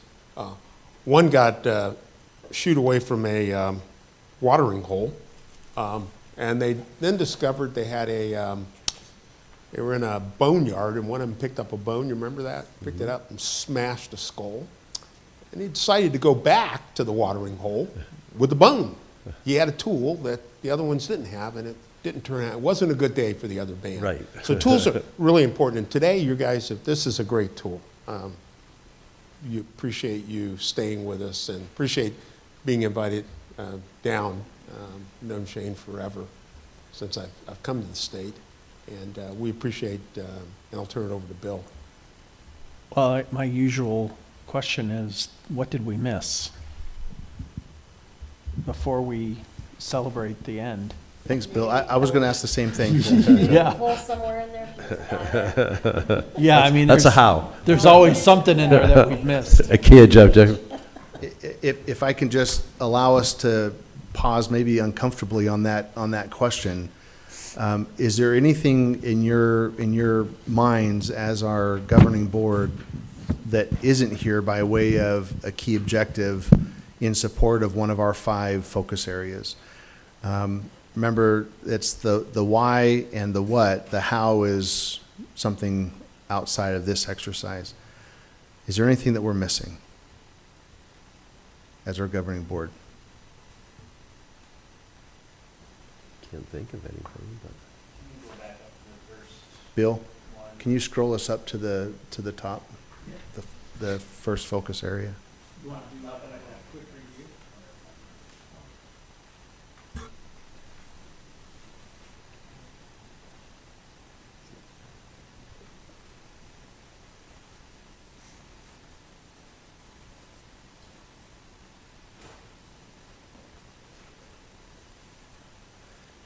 I'll next open that same question up to department heads and any of our other staff that's here in the room with us.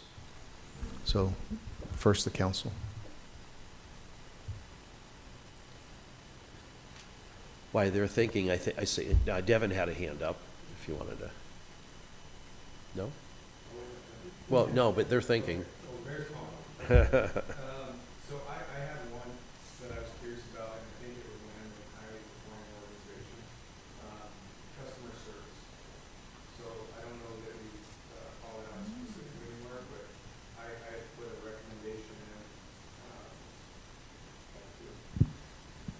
maintain a highly performing organization externally, so we have the internal one, but externally by prioritizing customer service excellence and operational transparency. How do you measure that? This commitment will be measured by meeting clear public service level standards and utilizing community feedback to continuously improve the town's efficiency and responsiveness to residents. And that would include probably meetings with stakeholder groups, right? Whether it's the dog park committee and the Copper Hills Little League, all the field committees that use it. Yeah, and I think about this not organizationally, but we have a lot of internal facing functions. Town clerk and Parks and Rec, we have the community center front desk operations. And I'd love to be able to put on those staff a specific, key objective that they're meeting when they're providing excellent customer service at the front end, and being transparent on our operations, helping, community members, at the community center with getting into programs, activities, that kind of thing. Devin, would you go up with Bill and get that language inserted into high performing so that we can take a look at it on the screen? Thank you for the suggestion. Can I suggest that perhaps, and maybe that's not the intent of community well-being, but, come on up, but the high-performing organization is usually an internal focused, where this is externally focused. Yeah, I could see it being there too, Bill, for sure. So it may be, community well-being kind of thing. Yeah. So it's that. And Chief, I saw you had your hand up. It's that B, but I agree. No? Yeah, I don't know what that means.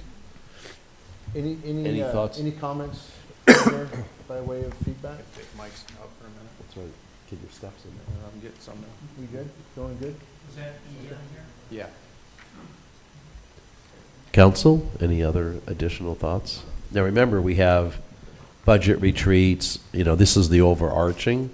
So as Shane had mentioned earlier, that there'll be ebbs and flows.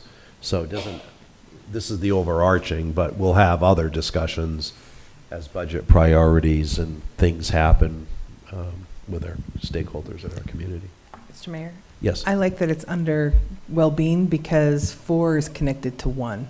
And I was thinking of like police officers. If we are seeing that the customer service, they're not able to get to the calls or they're not able to spend the time necessary to help the citizens Victim. or whatever, then that would directly affect 1, that we need to maintain a higher staffing level. So, and the same thing would go with planning, building department and those type of things. So I like them connected in that same group. Yep. Yeah, customer service was a great catch, because we've got a couple of folks out of Harvard were in looking at your strategy. They talk about process improvement. They talk about technology. They talk about improving internal processes.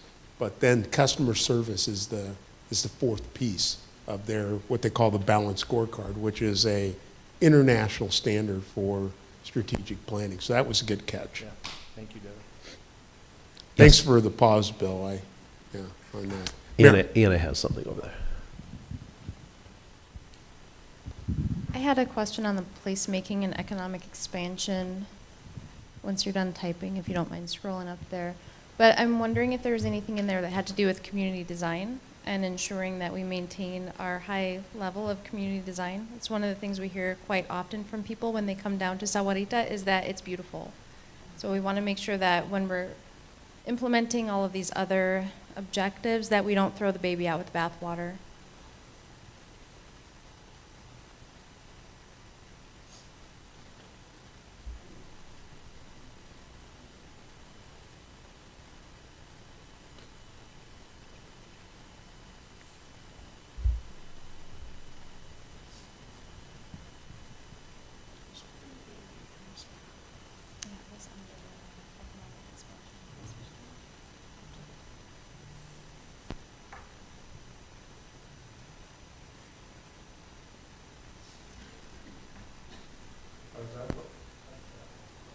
Shane would like to remove 2 residents at the end.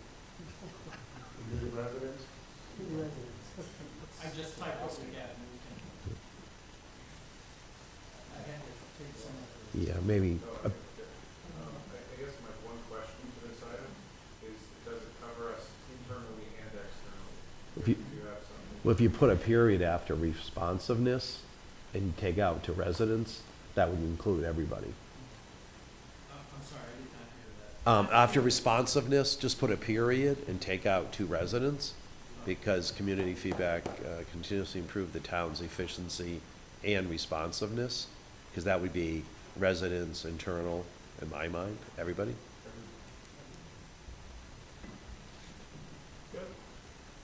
There? Think so. Yeah. We're gonna go build back up to. Up to placemaking? Economic expansion and placemaking.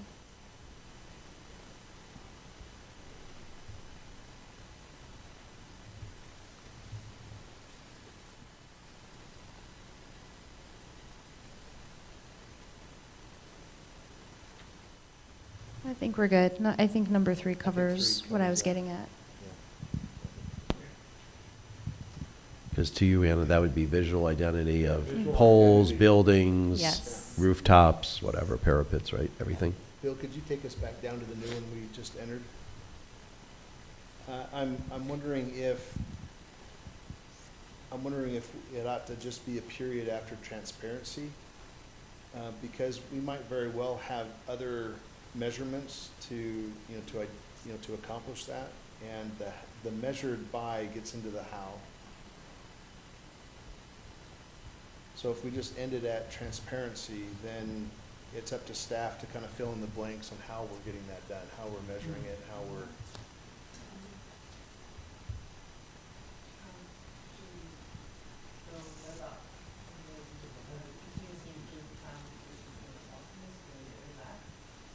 We wants to put a period after transparency and get rid of, I think, everything after that. Yeah. Yeah.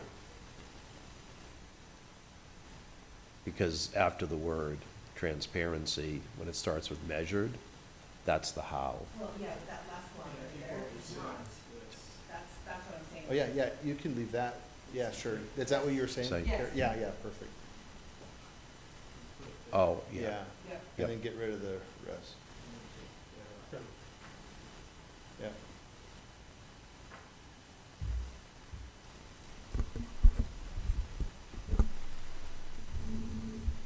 Is that it? Or did you want to stop right after transparency? No, I think it was to be added back in. Add back in? Yeah. Okay. So I think it's good as it is. The word efficiency makes it sound like it ought to be under the high performing, but, I mean, I would be okay if it just said town's responsiveness Yeah, yeah. instead of Take out having the word efficiency in there. Yeah. Improve, yeah, responsive. Improve responsiveness, yeah, that's fine. Take out town, their efficiency. Sure.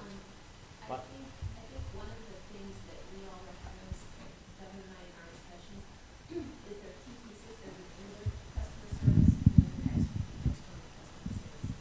And we define them into two different areas. Use my inside voice. So the community well-being piece for the external customer service makes a lot of sense. What I was thinking, though, in the bottom there in the high-performing organization is having a focus on internal customer service also is a goal that I think shouldn't be overlooked because it can be, and that was the point of that. Jody, I wrestled with that too, and I'm not opposed to having some customer service language in high performing, but in my mind, I could see that we're not going to achieve a community well-being standard if internally we're dysfunctional and we're not serving each other. So I could see how even internal services might jump into the community well-being in terms of our service to, the clerk's service to the police department or my service to finance or vice versa as a way to enhance community well-being. So I'm good either way, but that's how I was wrestling with that in my own head. Do you just call it out specifically then, community well-being? I agree with you. It's call out as internal and external customer service, because to your point, like, I'm going through a mower purchase right now, I'm internally communicating with finance on that. Sure. I can't be successful for the community well-being if I can't get that, so it's kind of. It's good add. So maybe, Bill, can we go back? He just did it. What? We're done. He just did it. He just did it? I wanted to see that. He just didn't highlight it, so you couldn't notice. Oh, so we're going to keep it under prioritize internal, external. Okay, good, good. Yeah, I was going to say that that's important. So, no. Well, it's good, mine that's are good. how. That's important, internal. Very much. Very Yeah. important. All right. Are we okay? I think we're okay. Okay. What else did we forget?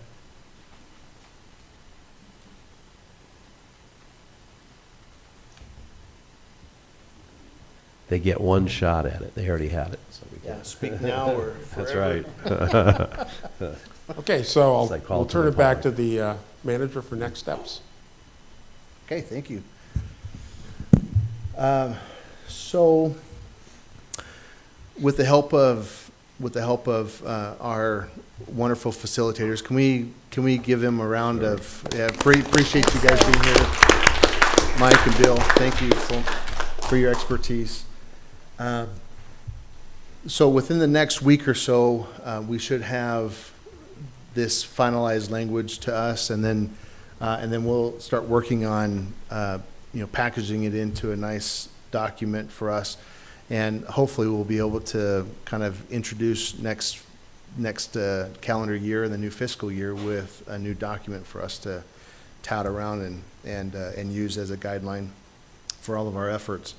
I know that lunch is soon to be here.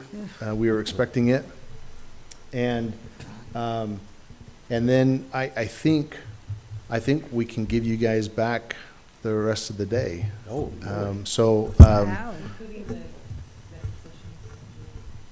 we're not having any session. We thought we were going to have one, so we're giving that back to you as well. Love it. Did I miss anything, Bill or Mike, on that? Just a thank you, from me anyway.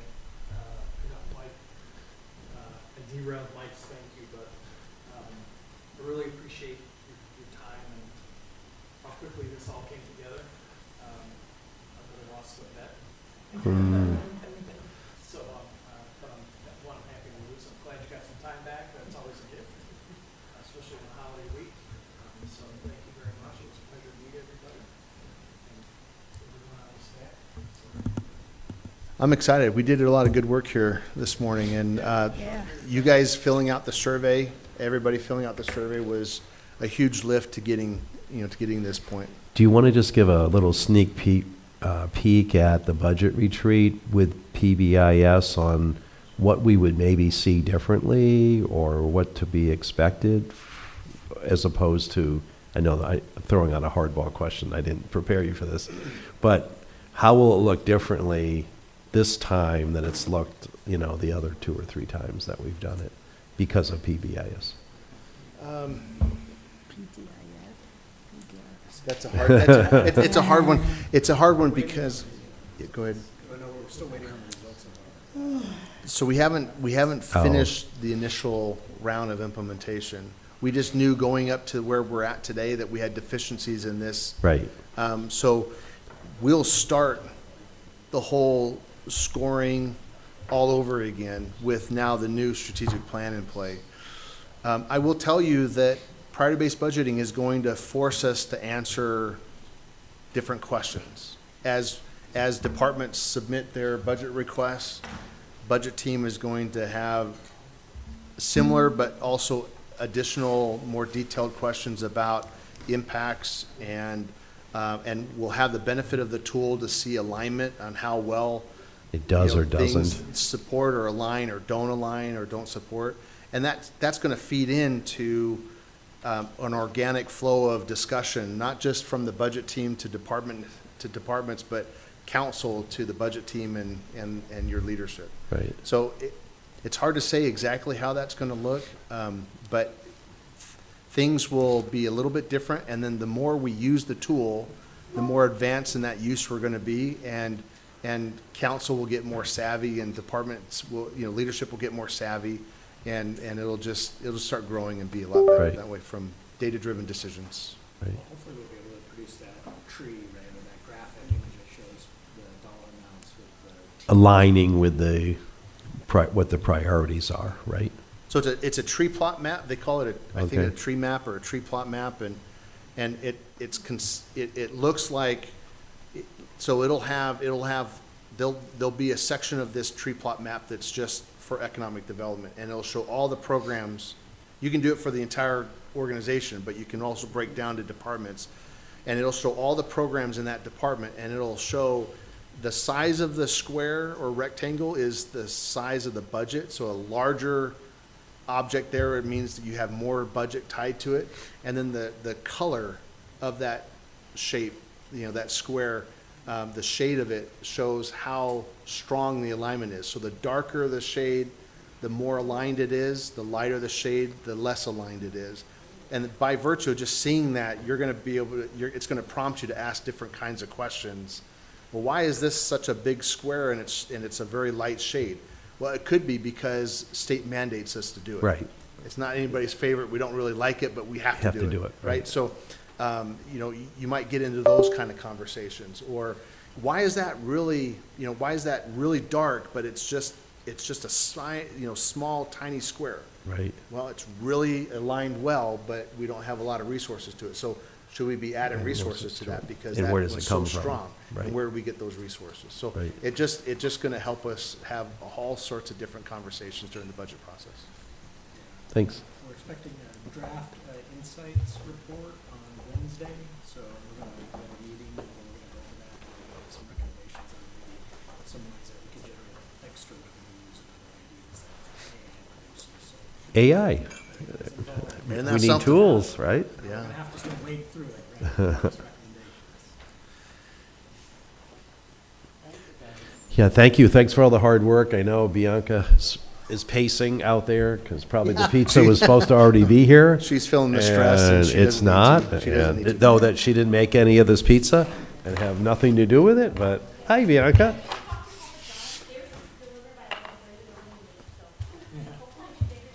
Okay.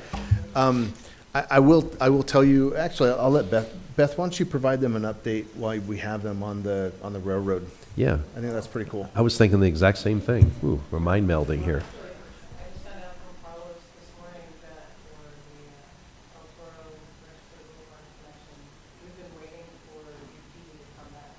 They ran them all on another job, and they'll be back on the same. Oh, okay. And that will finish it up, or Well, they'll do their work and then Rancho can finish the rest of it? tie the road up to the improved crossing. Right. What date did you say? 8th. Can we hold that to you with a Christmas present or lack thereof? If but yeah, okay. I know.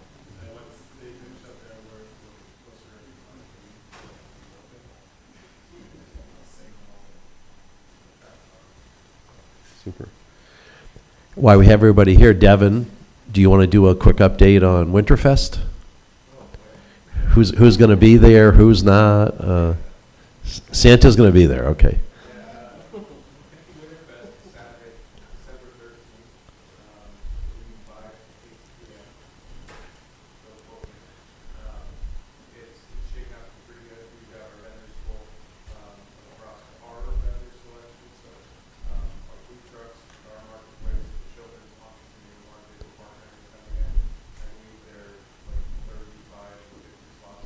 Well.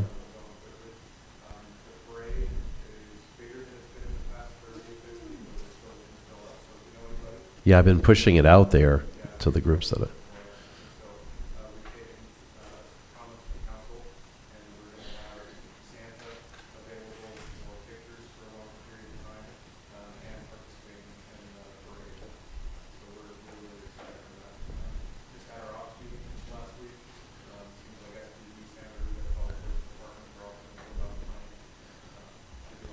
And we'll do the lighting of the tree. What's the show that's associated with that? So the lights around Town Hall will go live December 1 outside of the tree. That's the mayor's turning on. Right. At the event. We've got drone show, fireworks off the building. We have our partner, Randy Raymond, gave us a pretty good deal. We also have some larger pyrotechnics off Sand Ways. Oh, nice. Good. Thanks. Your next council meeting is December 8th. And we will have an e-session tied to that. We're planning on having an e-session tied to that on the pre-annexation development agreement as a peek on the draft for the zoo, with the intent on having that in front of you in January for action. Was there another development, hey, Lisa, was there another e-session item on December 8th that you're aware of? It's just the PATA, right? Okay. Are you guys traveling at all for Thanksgiving? Right. Are you? Oh my God. Pretend I did not ask that question. I hope you guys have a wonderful Thanksgiving, though.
Tell me we work Monday through Thursday schedule until after I worked here for about 3 or 4 days. Oh yeah, tomorrow's the day off. What?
that's like